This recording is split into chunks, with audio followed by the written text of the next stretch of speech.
Are Sandhya Devi గారు రచించిన అగ్నిమృత్తిక ఆఖరి భాగానికి స్వాగతం.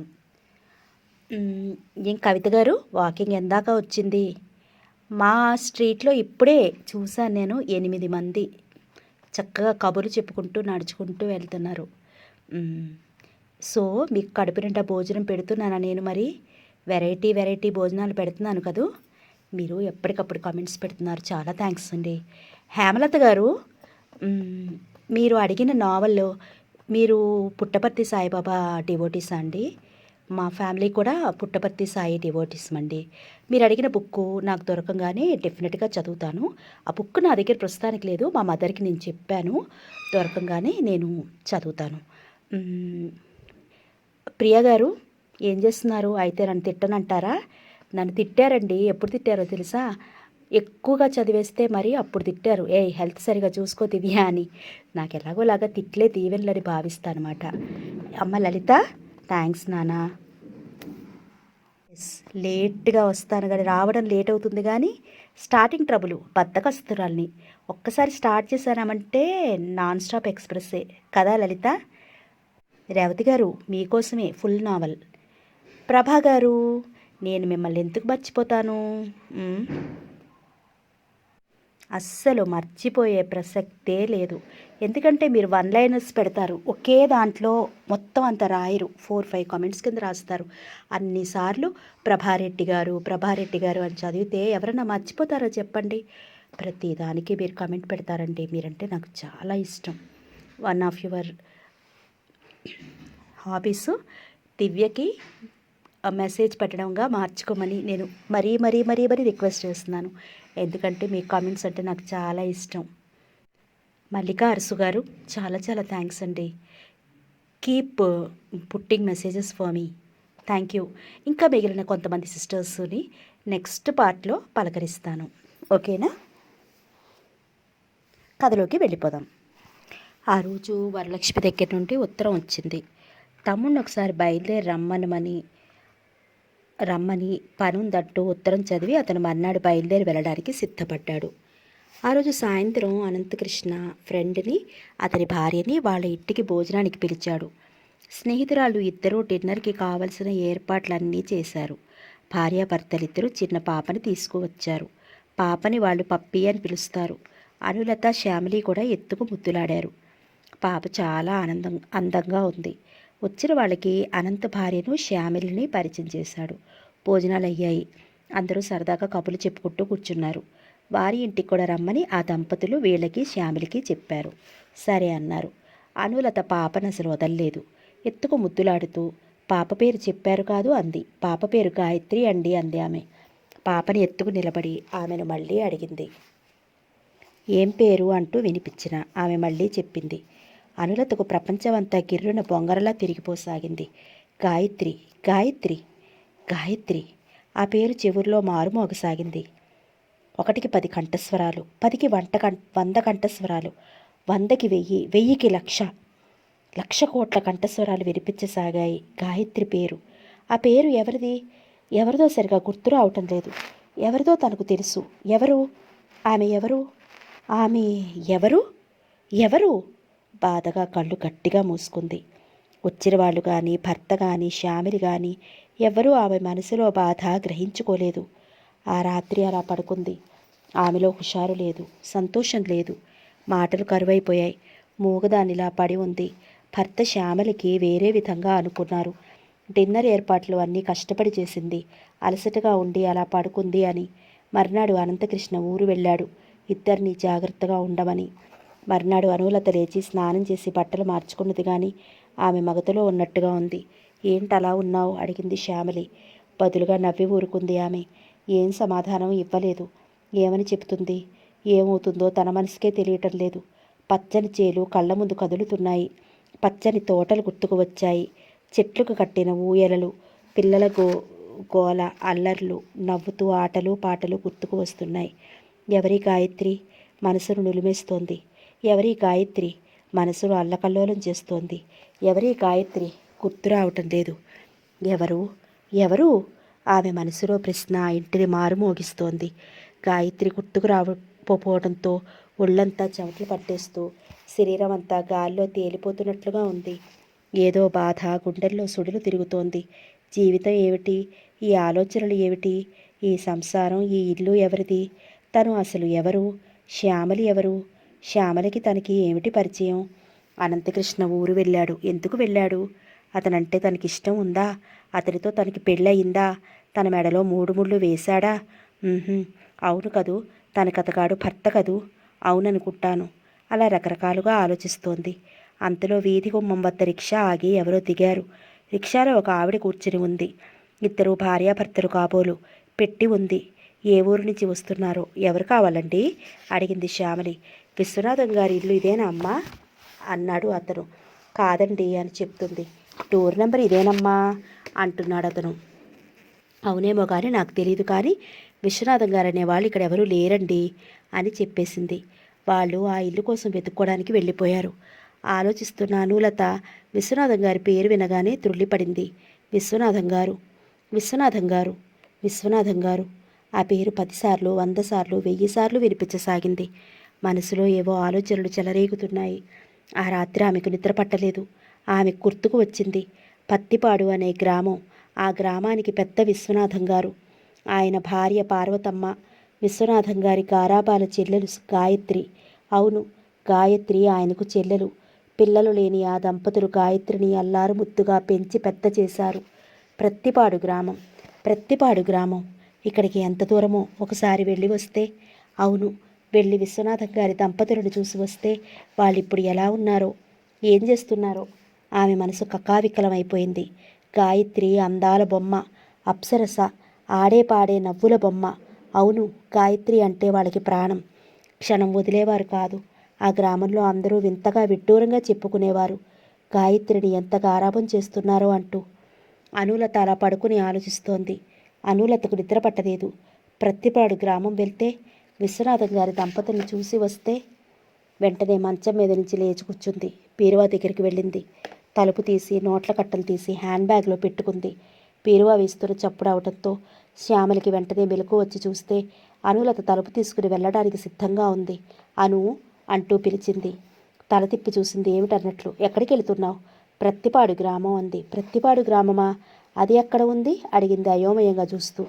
ఏమో నాకు తెలియదు, ముక్తసరిగా చెప్పింది. నీకు తెలియనప్పుడు ఎలా వెళ్ళాలనుకున్నావు?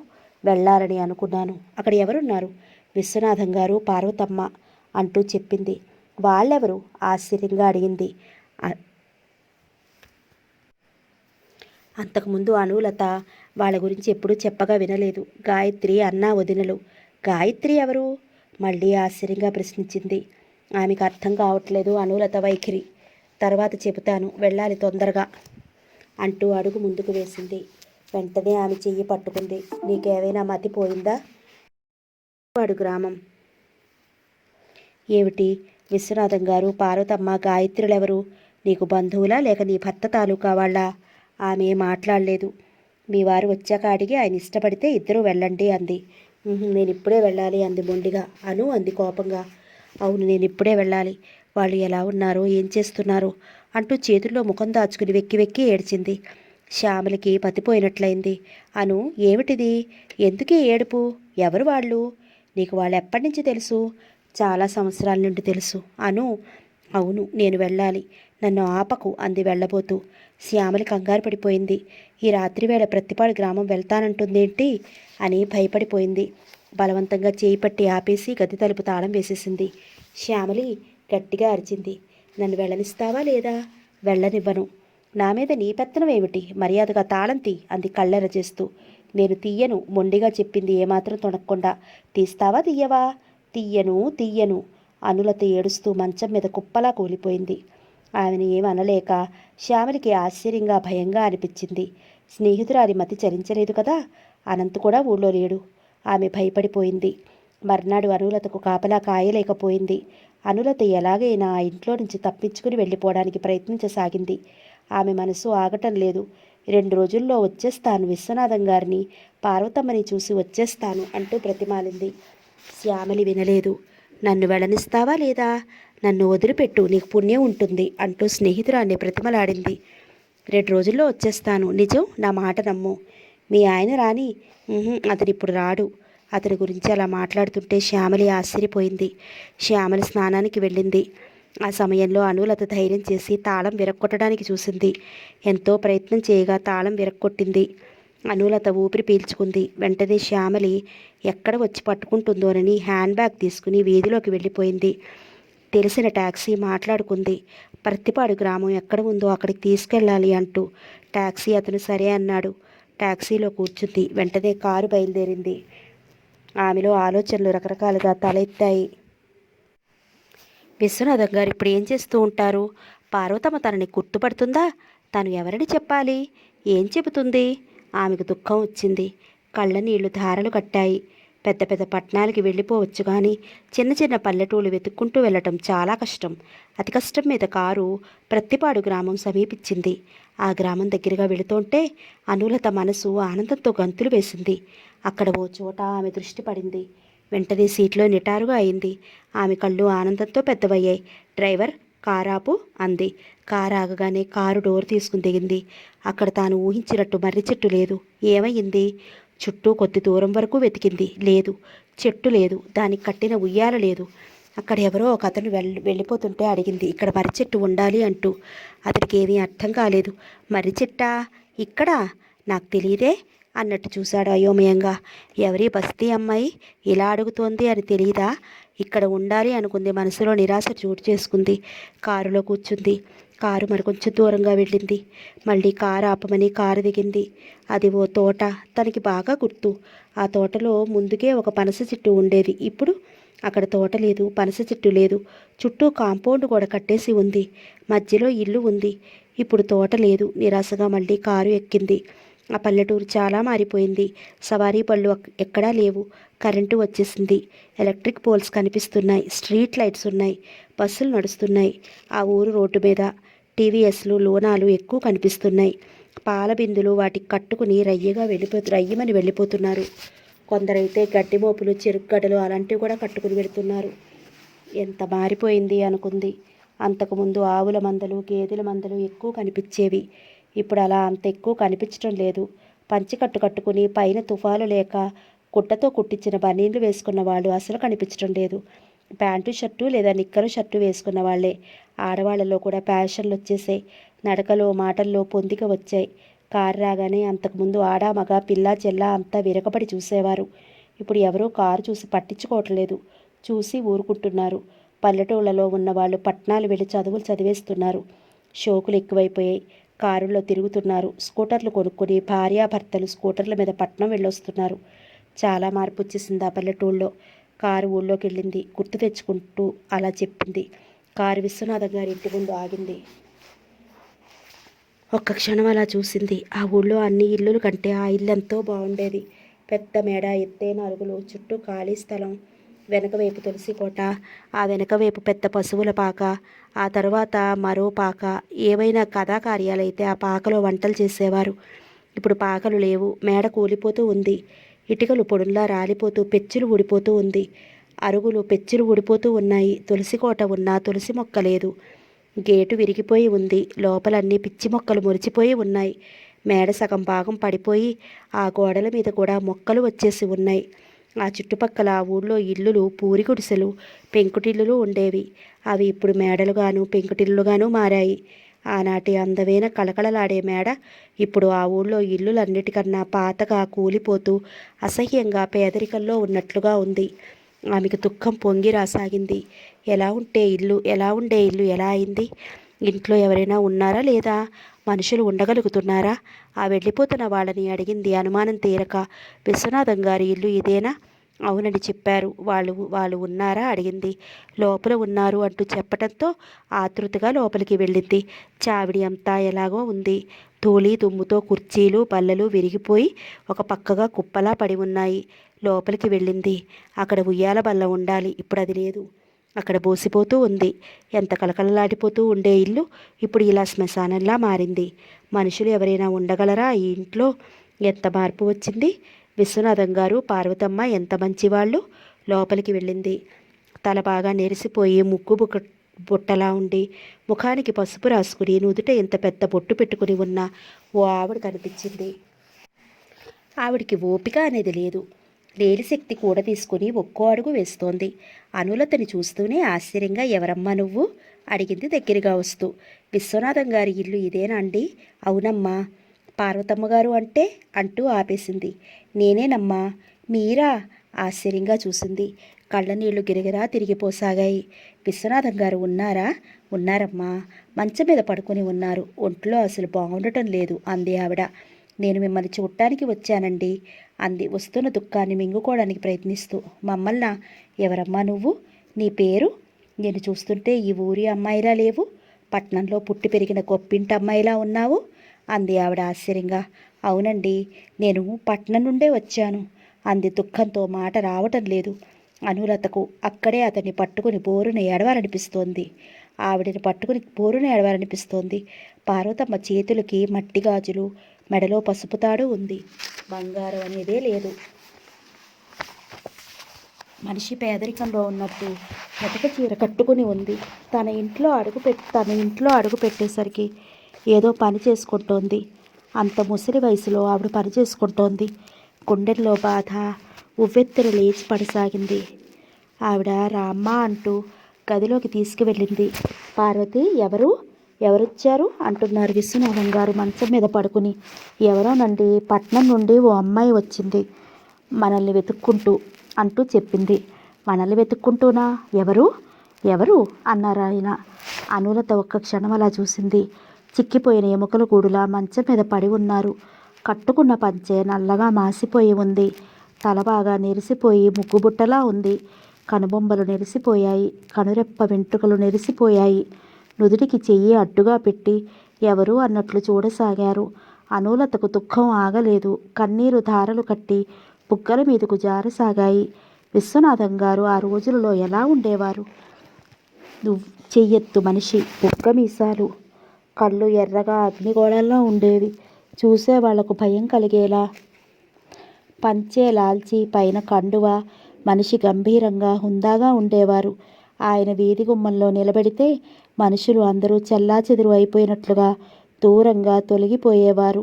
ఆయన కుడి చేత్తో బెత్తం, ఎడంచేత్తో పంచెకొస పట్టుకుని వీధిలో నుండి నడిచి వెళుతుంటే పసిపిల్లలు సైతం దూరంగా పారిపోయేవారు ఏడుపు మానేసి.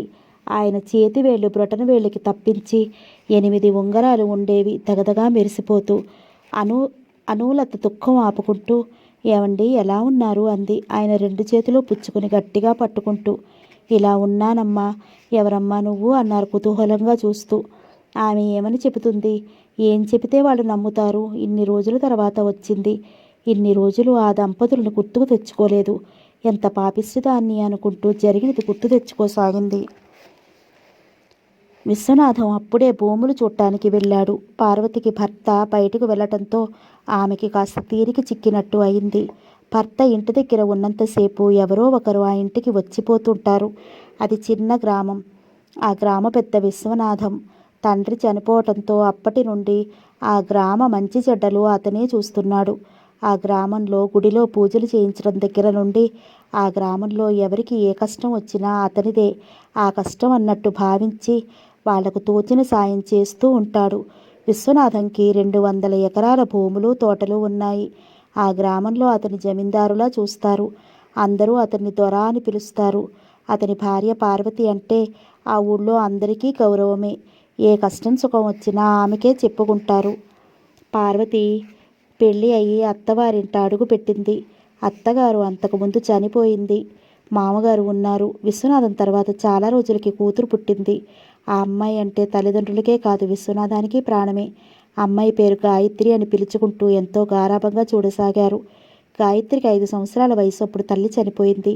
అప్పటికి విశ్వనాథానికి 25 సంవత్సరాలు. ఇల్లు దిద్దడానికి ఎవరూ లేరని తండ్రి బలవంతం మీద కొడుక్కి పెళ్లి చేసేశారు. ఆ సంవత్సరం అతనికి పార్వతితో పెళ్లి జరిగిపోయింది. ఆ రోజు నుంచి పార్వతి ఆ ఇల్లు దిద్దుకుంటూ మామగారిని తండ్రిలా చూస్తూ ఆడపడుచుని కూతురులా చూసుకునేది. మామగారికి కోడలంటే చాలా అభిమానం. ఆమె కూడా అంత వినయ విధేయతలతో మసులుకునేది. ఆయన కూతురికి చెప్పేవారు కొడుక్కి పెళ్లి జరిపించే ముందు, నీకు వదిన వస్తుంది. వదిన అంటే నీకు తల్లితో సమానం.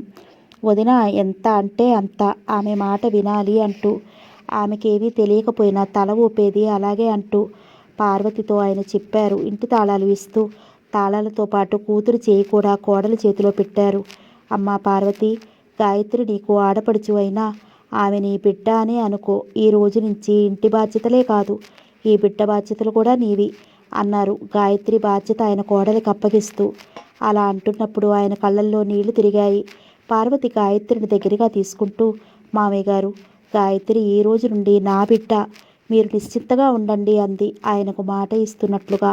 ఆయన తృప్తిగా చూశారు. కొడుక్కి 20 సంవత్సరాలు వచ్చాక పుట్టింది గాయత్రి. గాయత్రి కడుపులో పడేసరికి తల్లికి 36 సంవత్సరాలు, తండ్రికి 43 సంవత్సరాలు. ఆవిడికి 13 సంవత్సరాలకి పెళ్ళయింది. 16 సంవత్సరాలకి విశ్వనాథం పుట్టాడు.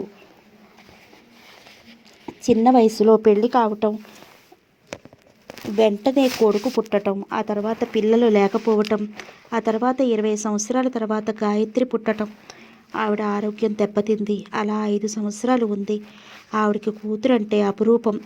ఆరోగ్యం పాడై మంచం మీద ఉన్నప్పుడు కూతురు గురించి బాధపడి భర్తతో అంది, ఏమండి, నేను చనిపోతే గాయత్రిని ఎవరు చూస్తారంటూ ఏడ్చేది. ఆయన మనసులో బాధపడేవారు. పైకి నిబ్బరంగా ఉంటూ భార్యకి ధైర్యం చెప్పేవారు. నీకేమీ పర్వాలేదు గాయత్రి, పెళ్ళి మన చేతుల మీద జరిపిస్తాం. ఆవిడ అదోలా నవ్వేది. గాయత్రి పెళ్లి వరకు ఉంటానా అన్నట్టుండేది ఆ నవ్వు. ఆవిడ కొద్ది రోజులకే చనిపోయింది. ఆయన గాయత్రిని తల్లిలానే చూశాడు. తల్లి లేని లోటు రానివ్వకుండా ఆయన పైకి అలా తిరుగుతున్న భార్య జ్ఞాపకాలు మర్చిపోలేకపోయాడు. బాధని మనసులో పెట్టుకుని లోలోన కుమిలిపోయేవారు. అలా రాను రాను ఆయన ఆరోగ్యం క్షీణించిపోసాగింది. ఎందుకన్నా మంచిదని ఆయన కోడలికి గాయత్రి బాధ్యత అప్పగించేశారు. ఆయన అదృష్టమో గాయత్రి అదృష్టమో కానీ పార్వతి గాఢాంధకారం అలుముకున్న ఆ ఇంటికి దీపం అయింది. విశ్వనాథానికి ఇల్లాలయ్యింది. ఆయనకి కూతురయింది. గాయత్రికి తల్లి అయింది. రోజులు గడుస్తున్నాయి.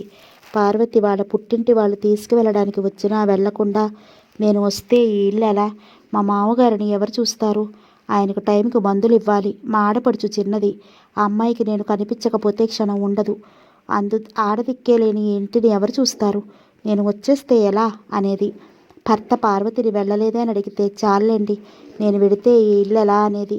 విశ్వనాథం పొంగిపోయేవాడు. గాయత్రికి 8 సంవత్సరాలు వచ్చాయి. స్కూల్కి వెళ్ళి వస్తోంది. పల్లెటూరి చదువు, ఏదో చదువుకుంది అంతే. చదువుకోమని ఎవ్వరూ ఆమెను అనరు. గాయత్రి ఇష్టం. స్కూల్కి వెళ్ళాలి అన్నా మానాలి అన్నా మాస్టర్లు ఎవరూ ఆమెను ఏమీ అనడానికి వీల్లేదు. కొత్తగా వచ్చిన మాస్టర్కి తెలియక, ఈరోజు స్కూల్కి రాలేదేమని అడిగాడు గట్టిగా. మిగతా మాస్టర్ల కొత్త మాస్టర్ని వింతగా చూసేవారు. నీకెంత ధైర్యం అన్నట్టుగా. గాయత్రి వెంటనే లేచి నిలబడిపోయి రాగం మొదలుపెట్టింది, ఆ అంటూ. ఆమెను స్కూలు క్లాసులో దింపి నౌకరు దూరంగా వెళ్ళిపోయి కూర్చునేవాడు. ఆమె ఏడుపు వినగానే కొంపలకి నిప్పులు అంటుకుపోయినట్లుగా పరుగును వచ్చేసేవాడు. గాయత్రి చేతులు అందించేది ఏడుస్తూ. నౌకరు గాయత్రిని ఎత్తుకుని వెళ్ళిపోయేవాడు ఇంటికి. వీధిలో నుండి ఆ ఏడుపు వింటూనే పార్వతి కంగారుగా పరిగెత్తుకు వచ్చి, నా తల్లి, నా బంగారం, ఎందుకమ్మా ఏడుస్తున్నావు అంటూ అడిగేది. నౌకరు చెప్పేవాడు. ఆడపడుచుని ఎత్తుకుని భర్త దగ్గరికి అలా వెళ్ళిపోయేది. చూసారా చూసారా అంటూ బోరున ఏడ్చేది. ఏమైంది ఏమైంది అంటూ విశ్వనాథం పరుగున వచ్చేసేవాడు. కొత్త మాస్టారు వచ్చాడట. పిల్లని స్కూల్కి ఎందుకు రాలేదని కోప్పట్టాడట. పిల్ల బెంబేలు పడిపోయిందండి. ఏడుస్తూ వచ్చేసింది ఇంటికి. జ్వరం వచ్చేస్తుందో ఏమో అంటూ ఏడుస్తూ నౌకర్ని పిలిచి, రాములు, నువ్వెళ్ళి మంత్రాలు సుబ్బయ్యని తీసుకురా, మంత్రం వేయించి మెళ్ళో వేరుముక్క కట్టిస్తాను అంటూ చెప్పి పని మనిషిని పిలిచి పచ్చనీళ్ళు ఎర్రనీళ్ళు తెమ్మంది. పిల్ల జడిసిపోయింది. స్కూల్కి వెళ్ళొస్తోంది. ఎవరి కళ్ళు ఎలాంటివో అంటూ భార్య మాటలు వింటూనే విశ్వనాథం స్కూల్కి కొత్త మాస్టర్ని రమ్మని కబురు చేయటం, ఆ మాస్టర్తో మరో మాస్టర్ రావటం, అతని తరఫున సంజాయిషి చెప్పి అప్పుడు ఆ మాస్టర్ని ఆపదలో నుండి రక్షించడం జరిగేవి. మర్నాడు గాయత్రి స్కూల్కి వెళితే, పాపా గాయత్రి, తల్లి, అమ్మా, బంగారు తల్లి అని పిలిచేవాడు ఆ మాస్టారు భయపడుతూ. ఆ అమ్మాయి రాగం ఎక్కడ పెడుతుందా అని. పుస్తకం ఇమ్మంటే మాస్టర్ మీదకు పుస్తకం విసిరి కొట్టేది. మాస్టర్కి కోపం వచ్చినా కిక్కులు అనేవాడు కాదు. మోతుబర్లు వాళ్ళు పొట్ట చేత్తో పట్టుకుని ఉద్యోగం కోసం వచ్చిన వాళ్ళం ఏమైనా చేయగలరని వాళ్ళ భయం. హోంవర్క్ చేశావా అని అడిగితే మా వదిలికి చెప్తా అనేది దీర్ఘం తీస్తూ ఏడుపు రాగంలోకి అడుగు పెట్టడానికి సిద్ధపడుతూ ఆ వద్దు తల్లి వద్దు, ఎడవకమ్మా మా బంగారు తల్లి అంటూ బుజ్జగించి ఊరుకోబెట్టేవాడు ఆ మాస్టారు. అలా సాగేది గాయత్రి చదువు. గాయత్రికి 10వ సంవత్సరం వస్తుంది అనగా తండ్రి చనిపోయాడు. పార్వతి ఆమెను గుండెల్లో దాచుకుని పెంచింది. విశ్వనాథం ఆమెను అపురూపంగా చూసుకునేవాడు. రోజులు గడుస్తున్నాయి. ఆ రోజు ఉదయం గాయత్రి ఎక్కడా కనిపించలేదు. పార్వతి ఇల్లంతా వెతికింది, తల దువ్వలేదు. అలాగే ఆటకు వెళ్ళిపోయిందా అనుకుంటూ గాయత్రి గాయత్రి అంటూ పిలిచింది. ఆమె పెరట్లో జామ చెట్టు ఎక్కి కూర్చుంది. గయ్యం అంటూ పలికింది. పార్వతి తలెత్తి చూసింది. చెట్టు మీద కూర్చుని ఉంది ఆమె. అమ్మో చెట్టెక్కేవా, దిగు అంది. అంది.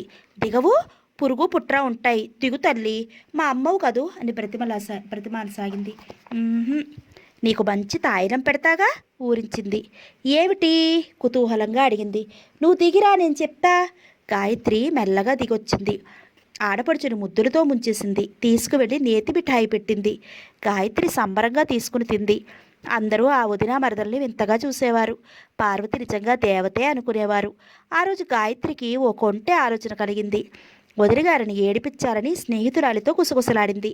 స్నేహితురాలు భయపడి నేను చెప్పను అంది. చెప్పకపోతే చంపేస్తానంటూ బెదిరించి పంపించింది. పార్వతి తులసి మొక్కకు దండం పెట్టుకుంది. గాయత్రి స్నేహితురాలు వచ్చి చెప్పింది భయంగా కంగారుగా. అంతే, పెద్ద కేక పెట్టింది పార్వతమ్మ. నూతి దగ్గరికి పరిగెత్తుకుని నూతిలోకి దూకేసింది. పార్వతి నూతిలో పడిపోవడంతో అందరూ పరుపరుగులో వచ్చారు మూగిపోతూ. నూతిలో పడిన పార్వతిని పైకి తీశారు. ఆమెకు స్పృహ తప్పినట్టు పడి ఉంది. గాయత్రి ఏడుస్తూ జరిగింది అన్నగారికి చెప్పి భయంతో అన్నగారిని కరుచుకుపోయింది. వదినా వదినా అంటూ. పార్వతికి స్పృహ వచ్చాక గాయత్రి గాయత్రి అది నా తల్లి అంటూ ఏడుస్తూ చేతులు చాపింది. వదినా అంటూ ఆమె మెడ కౌగిలించుకుని ఏడ్చింది గాయత్రి. ఆమెను ఆట పట్టించడానికి గాయత్రి నూతిలో పడిపోయిందని స్నేహితురాలతో కబురు చేసింది. అంత దూరం ఊహించలేదు గాయత్రి. పార్వతి భయంతో వెనక ముందు ఆలోచించగా నూతిలోకి దూకేసింది. అందరూ విడ్డూరంగా చెప్పుకున్నారు వదిన ఆడపడుచుల ప్రేమ ఎలాంటిదో అని. ఆ మాటే పార్వతితో అనేవారు. ఏమిటమ్మా వెనక ముందు ఆలోచించవు, అలా నూతిలో దూకేయటమే అంటూ. ఆమె నవ్వేది. కాస్త అయితే నువ్వేమయ్యేదానివి, ఏమవుతును నవ్వేది ఎదురు ప్రశ్న వేస్తూ. ప్రాణం పోదు అనేవారు.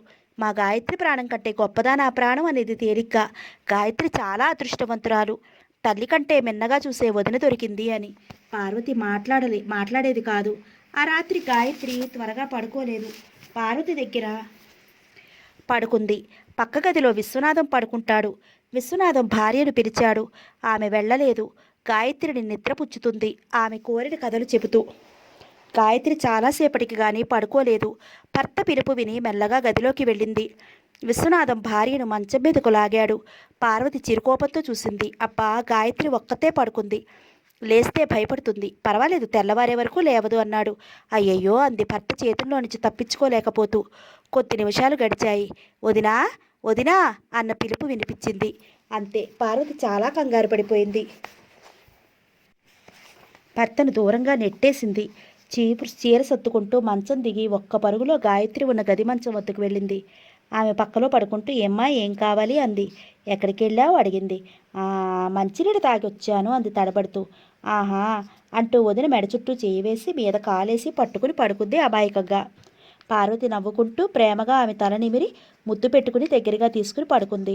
భర్త పిలిచినా వెళ్ళలేదు. ఒక్కో రాత్రి అతను గుసగుసలాడేవాడు. ఇలా అయితే మనకు పిల్లలు పుట్టినట్టే అంటూ. మనకు పిల్లలు పుట్టాలని నేను కోరుకోవటం లేదనేది. భార్య అమాయకత్వానికి మంచితనానికి అతను మురిసిపోయేవాడు. ఎంత చిల్లని మనసు భార్యది అని. అందరూ పార్వతిని అనేవారు. పెళ్ళే 6 సంవత్సరాలు అవుతుంది, పిల్లలు లేరు. సింహాచలం వెళ్ళి పిల్లల కోసం మొక్కుకుంటే పిల్లలు పుడతారంటూ. మా గాయత్రి ఉండగా వేరే పిల్లలు ఎందుకు అనేది విచిత్రంగా చూస్తూ. ఎంత వెర్రిబాగులు దానివన్నా. అమ్మ, పిల్లలు ఎందుకంటావేమిటి? మీ ఆడపడుచుకు పెళ్లి చేసి అత్తవారింటికి పంపించవా? నీకు కడుపు పడితే ఈ వంశం నిలబడుతుంది, తాతగారికి వారసులు పుట్టొద్దు అనేవారు. ఆ మాటలకు విస్తుపోతూ గాయత్రికి పెళ్లి చేసి అత్తవారింటికి పంపటమా అనేది. అదేమిటి అంటూ వాళ్ళు విస్తుపోయేవారు. మీ గాయత్రికి పెళ్లి చేయవా ఏమిటి అనేవారు బుక్కలు నొక్కుంటూ. పెళ్ళెందుకు చేయం, పెళ్లి చేస్తాం. గాయత్రి భర్తను ఇల్లరికం తెచ్చుకుంటాం. గాయత్రి, ఆమె భర్త, మా పిల్లలు, అతను మాకు మగబిడ్డలు లేని లోటు తీరుస్తాడు అంది పార్వతి. అందరూ అలా చూసేవారు ఆశ్చర్యంగా. ఎంత గొప్ప మనసు పార్వతిది అనుకుంటూ. గాయత్రికి అంత గారాభంగా ముద్దుగా చూసేది. పరికిణి జాకెట్ వేసుకుని తిరుగుతుంటే దగ్గర వాళ్ళు పార్వతితో, అమ్మాయి వాళ్ళ నాన్నగారిలా అన్నగారిలా బారు, 12 ఏళ్లకే ఎంత బారుగా ఉంది, ఓణీలు వేయించేయమ్మా అనేవారు. అప్పుడే ఓణీలా ఇంత చిన్న వయసుకే అనేది పార్వతి విస్తుపోతూ. వాళ్ళకు ఆ మాటలు మరీ విడ్డూరంగా అనిపించేవి. పరికిణిలో బొమ్మల లేడిపిల్లలా గెంతుతూ ఆడి పాడేది. చదువు మాత్రం అబ్బేది కాదు. విశ్వనాథం భార్యని దగ్గర అనేవాడు, మరి మన గాయత్రిని చదువుకోమని చెప్పు, మరీ అది అలా తయారవుతుంది, కుదురులేదు అంటూ. చాలిద్దరు చదువులు మన పిల్లలకు ఎందుకు, ఉద్యోగం చేయాలా, ఊళ్ళో వెళ్ళాలా, ఆస్తి పాస్తి లేని వాళ్ళకి చదువులు అని కొట్టి పారేసేది. విశ్వనాథం ఏమీ మాట్లాడేవాడు కాదు. చెల్లెల్ని చదువుకో అస్తమాను ఆటేనా అంటే వదినా అంటూ వెక్కి వెక్కి ఏడ్చేది. పార్వతి భర్త మీద కోపగించుకునేది. పసిపిల్లను భయంతో అడలగొడతారు అంటూ. రోజులు గడుస్తున్న కొద్దీ వయసు పెరిగి పెద్దరికాలు వచ్చి నెత్తిన పడసాగాయి. విశ్వనాథం గారయ్యారు. పార్వతి పార్వతమ్మ అయింది. ఆ రోజు గాయత్రి రోజులా మామూలుగా ఆడిపాడి గెంతుతుంటే పార్వతి పట్టి ఆపింది. ఆ రోజు ఇల్లంతా సందడిగా హడావుడిగా మారిపోయింది. సిగ్గంటే తెలియని గాయత్రి సిగ్గుసిగ్గుగా భయంగా అలా ఒక మూలగా ఒదిగి నిలబడిపోయింది. పేరంటాళ్ళందరూ నవ్వేశారు. నవ్వులతో హాస్యాలతో ఇల్లంతా నిండిపోయింది. గాయత్రికి ఏం అర్థం కావట్లేదు వాళ్ళ హాస్యాలు. అంత పసి మనసు ఆమెది. ఏమమ్మా పార్వతమ్మ, మీ ఆడపడుచుకి జంటగా అందమైన తోడుగా ఓ చక్కని తమ్ముడిని వెతికి తేవాలమ్మా అన్నారు అంతా. పార్వతమ్మ నిండుగా నవ్వింది, ఆడపడుచు వైపు ప్రేమగా చూస్తూ. ముత్తైదు ఓ ఆవిడ గాయత్రికి ముస్తాబు చేసి చాప మీద కూర్చోబెట్టింది. ఒక రోజు గడుస్తోంది. ఆడి పాడే వయసు గాయత్రిది. చాప మీద అలా కూర్చుని ఉండాలి అంటే విసుగ్గా అనిపించసాగింది. తెలిసిన వాళ్ళందరూ ఒక్కొక్కరు ఒక్కొక్క పూట పిండి వంటలతో భోజనాలు తెస్తున్నారు గాయత్రి కోసం. పార్వతమ్మ 14 రోజులు వంట చేయనవసరం లేకపోయినప్పటికీ ఆడపడుచు కోసం ఏవో పిండి వంటలు చేసి పెడుతోంది. గాయత్రి మాత్రం నాకొద్దు, నేను ఈ చాప మీద కూర్చోను అంటూ మారం చేయసాగింది. గాయత్రి స్నానం 4 రోజులు ఉందనగా బంధువులు పై ఊళ్ళ నుంచి దిగసాగారు. ఒక్కొక్కళ్ళు మిఠాయి కావులతో పుట్టలతో. పార్వతమ్మ తల్లిదండ్రులు కూడా వచ్చారు. ఆడపడుచుని గారాబం చేయటం చూసి ఆమె తల్లి నవ్వుకునేది. గాయత్రికి రేపు స్నానం అనగా వీధిలో తాటాకులతో పందిళ్లు వేయించారు. బంధువులందరికీ స్నానాలకి గాను తాటాకు దడులతో బాత్రూములు కట్టించారు. పట్నం నుంచి వంటవాళ్ళని రప్పించి ఎన్నో రకాల మిఠాయిలు వేయించారు. అరసి, లడ్లు, కోవా, మైసూర్పాక్, కాజా, బాదుషా, జిలేబీ, బూందీ, కారపూస అన్నీ నేతి వంటలే. ఆ రోజు స్నానం.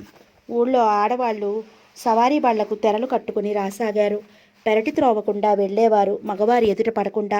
ఆ పల్లెటూళ్ళలో ఆడవాళ్ళు మామగారులకి కనిపించరు, బావగారులకు, పినమామగారులకి, పెదమామగారులకి, ఆఖరికి మరుదులకు కూడా కనిపించరు. అంత ఘోష ఆ రోజులు. స్నానం చేయించి గాయత్రిని పూలతో వస్తువులతో అలంకరించారు. సన్నగా, పొడవుగా, తెల్లగా, నాజుగ్గా ఉన్న గాయత్రి అన్ని వస్తువులు మోయలేనట్లుగా అయింది. దానికి తోడు పట్టులంగా, సిల్కు ఓణి మరీ పుట్టబొమ్మలా కనిపిస్తోంది. పిల్లకు మించి వస్తువులున్నాయి ఆమె ఒంటి మీద. బంగారంతో దగదగా మెరిసిపోతోంది. పార్వతమ్మ, ఆమె తల్లి, వచ్చిన పేరంటాలు సరి నడుపుకి వడ్డానం, చేతికి వంకి, మెడలో కాసుల పేరు, కంటే లేకుండా అక్కడ ఏ స్త్రీ లేదు. అన్ని వస్తువులతో ఉన్నారు అందరూ. పందిట్లో బాజాలు మోగుతున్నాయి. గాయత్రిని కూర్చోబెట్టి హారతలిచ్చారు వరుసగా. పాటలు మొదలుపెట్టారు. వెండి సామాన్లు, పట్టుబట్టలు, బంగారు కాసులు ఆమెకందరూ కానుకలుగా ఇచ్చారు. మరికొందరు నోట్ల కట్టలు చేతిలో పెట్టారు. ఆ తర్వాత భోజనాలు మొదలయ్యాయి. ఆడవాళ్ళు, మగవాళ్ళు భోజనాలు వరుసగా అవసాగాయి. సాయంత్రం వరకు భోజనాల హడావుడి. ఇంటికి రాని వాళ్ళకి భోజనం పెట్టి పంపించటం ఇళ్లకు. పని వాళ్ళకి, పాలేర్లకి, చాకలి వాళ్ళకి భోజనాలు, వాళ్ళకి మిఠాయిలు ఇవ్వటం. భోజనాలకి వచ్చిన వారు కొందరు వెళ్ళిపోసాగారు. ఆ రాత్రి 10 గంటల వరకు హడావుడి అయింది. ఆ రాత్రి బంధువులందరికీ భోజనాల హడావుడి. అంతా సందడే. అందరూ విశ్వనాథం దంపతుల్ని అని వెళ్ళసాగారు. ఇప్పుడే ఇంత బాగా చేశారే, ఇక పిల్ల పెళ్ళి ఇంకెంత వైభవంగా చేస్తారో. ఊరంతా తరలి రావటమే కాదు, దేవతలు కూడా పెళ్లికి దిగి వస్తారేమో అంటుంటే విశ్వనాథం గారు, పార్వతమ్మ నవ్వుకునేవారు. నిజంగా చాలా గొప్పగా పెళ్లి జరిపించాలని ఆవిడ ఉద్దేశం. తమకు పిల్లలు లేరు, గాయత్రే కొడుకైనా కూతురైనా. అలాంటప్పుడు ఎందుకు ఘనంగా చెయ్యరు? విశ్వనాథం గారి చెయ్యి మీసాల మీదకు వెళ్ళింది. ఈ ఊరంతా పందిరి వేయించి పూలు పరిపించి పెళ్లి జరిపిస్తాను. భూదేవికి, ఆకాశానికి కన్నులు విందులు చేస్తాను అన్నారు ఆయన. కాదు మరి, ఒక్కగానొక చెల్లెలు కూతురిలా పెంచి పెద్ద చేశారు. గాయత్రికి 13వ సంవత్సరం పూర్తవబోతోంది. 14వ సంవత్సరం రాలేదు. గాయత్రి పరికిణీల నుండి ఓడిన్లోకి మారింది. అయినా పసిపిల్లలాగానే వదిన దగ్గర పడుకోవటం, వదిన మెడ పట్టుకుని ఊగటం, వదిన జడ వేయటం, ఆవిడే ముస్తాబు చేయటం, అలా చిన్నపిల్లగానే ఆడుతూ పాడుతూ రోజులు గడుపుతోంది. గాయత్రికి 15 సంవత్సరాలు పూర్తయ్యాయి. 16వ సంవత్సరంలోకి అడుగు పెట్టింది. గాయత్రి ఇప్పుడు కొంచెం ఒళ్ళు చేసింది, కొంచెం పొడవయ్యింది. ఆమె ముఖంలో చక్కని కళ, మనిషిలో నాజూకుతనం, నడకలో వయ్యారం, పలుకుల్లో తీయదనం ఉట్టిపడసాగాయి. అందాల బొమ్మలా కనిపించసాగింది. మా గాయత్రికి భర్త ఎక్కడ పుట్టి పెరిగాడో, ఎప్పుడు వస్తాడో అనేవారు అందరూ. ఆమెకి ఇప్పుడిప్పుడే కొంచెం కొంచెంగా వివరం వస్తోంది. వాళ్ళ మాటలకి సిగ్గుపడి తల వంచుకునేది, లేదా వదిలి వెనకాల నక్కి కూర్చునేది. ఆమె చెంపలు సిగ్గుతో ఎర్రపడేవి. పార్వతమ్మ ప్రేమతో ఆమె తల నిమిరి దగ్గరికి తీసుకునేది. ఈ బంగారు తల్లికి పెళ్లి చేసి అత్తవారింటికి పంపించటమా? పెళ్లి చేసి అబ్బాయిని అమ్మాయిని మా వద్దే అట్టు పెట్టుకుంటాం, వాళ్ళ పిల్లలతో కాలక్షేపం చేస్తామనేది. గాయత్రి ఏమీ మాట్లాడేది కాదు. తీయని ఊహల్లో తేలిపోయేది. రాత్రులు నిద్రపట్టేది కాదు. ఆడవాళ్ళందరూ ఒక చోట చేరి ఆమె పెళ్లి గురించి అనుకునే మాటలు చెవుల్లో మారుమ్రోగేవి. కాబోయే వరుడు గురించి కలలు వచ్చేవి. ఊహాలోకాల్లో ఉయ్యాలలూగేది. హృదయంలో ఏదో గిలిగింతలు, చెప్పలేని హొయతరంగాలు మనిషిని నిలువెల్లా ముంచేయసాగాయి. గాయత్రి రోజురోజుకి కొంచెం నెమ్మదిగా మారసాగింది. కొంచెం తిరగటం తగ్గింది. రాను రాను కుదురొస్తోంది. తోటి పిల్లలందరూ వస్తే ఇంటి దగ్గరే బొమ్మల పెళ్ళిళ్ళు, దాగుడు మూతలు ఆటలు ఆడేది. ఆటలు మాత్రం పూర్తిగా మానలేదు. విశ్వనాథం గారు చెల్లెల కోసం సంబంధాలు చూడసాగారు. పట్నంలో ఉండి చదువుకుని ఉద్యోగం చేస్తున్న వాడికి ఇవ్వాలని ఆయన కోరిక. ఈ కోరిక వింటూనే పార్వతమ్మ అమ్మో అన్నట్లు కళ్ళు పెద్దవి చేసి చూస్తూ ఉండిపోయింది. ఏమిటి పార్వతి అంటూ అడిగేవారు. అమ్మో, మన అమ్మాయిని పట్టం పంపించేస్తారా? ఆయన నవ్వి, ఎలా? పెళ్లి చేసి అత్తవారింటికి పంపించవద్దా అనేవారు. పెళ్లి చేద్దాం, అబ్బాయిని ఇల్లరికం తెచ్చుకుందాం, పిల్లని పంపించి మనం ఒక్కళ్ళం ఇంట్లో ఉండగలమా అనేది భయంగా. పిచ్చిదానా, నువ్వు పెళ్లి చేసుకుని రాలేదు, మీ అమ్మ నాన్నగారు నిన్ను పంపలేదు, అంత మాత్రాన వాళ్ళకి నీ మీద ప్రేమ లేనట్టేనా? పెంచిన ప్రేమ అలా అనిపిస్తుంది, తర్వాత మెల్లగా అలవాటు పడిపోతాం అన్నారు. ఏమోనండి, నేను గాయత్రిని విడిచి క్షణం ఉండలేను అంటూ అక్కడే క్రింద నేల మీద చతికిలి పడిపోయింది. ఆ ఊహే భరించలేనట్లుగా దిగులు చెందుతూ ఆయన భార్యను ఓదార్చి ధైర్యం చెప్పారు. నీ ఆలోచనే నాకు మొదట ఉండేది, గాయత్రికి పెళ్లి చేసి ఆ భార్యాభర్తలను ఇంట్లోనే పెట్టుకోవాలని. అలా ఆలోచించగా నాకు అనిపించింది, ఈ పల్లెటూరులో ఉండటానికి ఇష్టపడేవాళ్ళు, చదువులేని వాళ్ళు, వ్యవసాయం చేసుకునేవాళ్ళు, చదువుకున్న వాళ్ళు ఎవరొస్తారు? ఈ పల్లెటూరులో ఉంటారా? మన గాయత్రిని ఓ పెద్ద డాక్టర్కి ఇచ్చి చేయాలని నా ఆశ అన్నారు. పార్వతమ్మ తల ఊపింది మౌనంగా. ఆ రోజు అంతా ఆవిడ అదోలానే ఉంది. గాయత్రికి పెళ్ళయి వెళ్ళిపోతే తన ఇంట్లో ఉండగలదా? గాయత్రితో వెళ్ళిపోతే? ఆవిడ ఆలోచనకు ఆవిడే అదోలా నవ్వుకుంది. మనసులో ఆ అబ్బాయి ఏమనుకుంటాడు అనుకుంటూ. గాయత్రి దగ్గర ఇటే మాట అనేది ఆవిడ. పెళ్లి చేసి అత్తవారింటికి పంపిస్తే మమ్మల్ని విడిచి ఉండగలవా అంటూ. అమ్మో, నేను ఉండలేను బాబు అనేది ఆవిడ గట్టిగా పట్టుకుంటూ. అలా అయితే ఎలా అమ్మా? ఏమో, నాకు అదేం తెలీదు, నేను మాత్రం మీ దగ్గరే ఉంటాను అనేది గారంగా. నువ్వు పట్నం వెళ్ళిపోతే ఎలా? గాయత్రి క్షణం ఆలోచించి, మీరు కూడా నాతో వచ్చేస్తారు అంది. పార్వతమ్మ నవ్వుకుని ఆమెను దగ్గరికి తీసుకుని ముద్దులాడేది. పసిపిల్లలాగే వదిన గుండెల్లో దూర్చేది గారంగా. విశ్వనాథం గారు పట్టు వదలనట్లు పట్నంలో చదువుతున్న సంబంధాల కోసం వెతకసాగారు.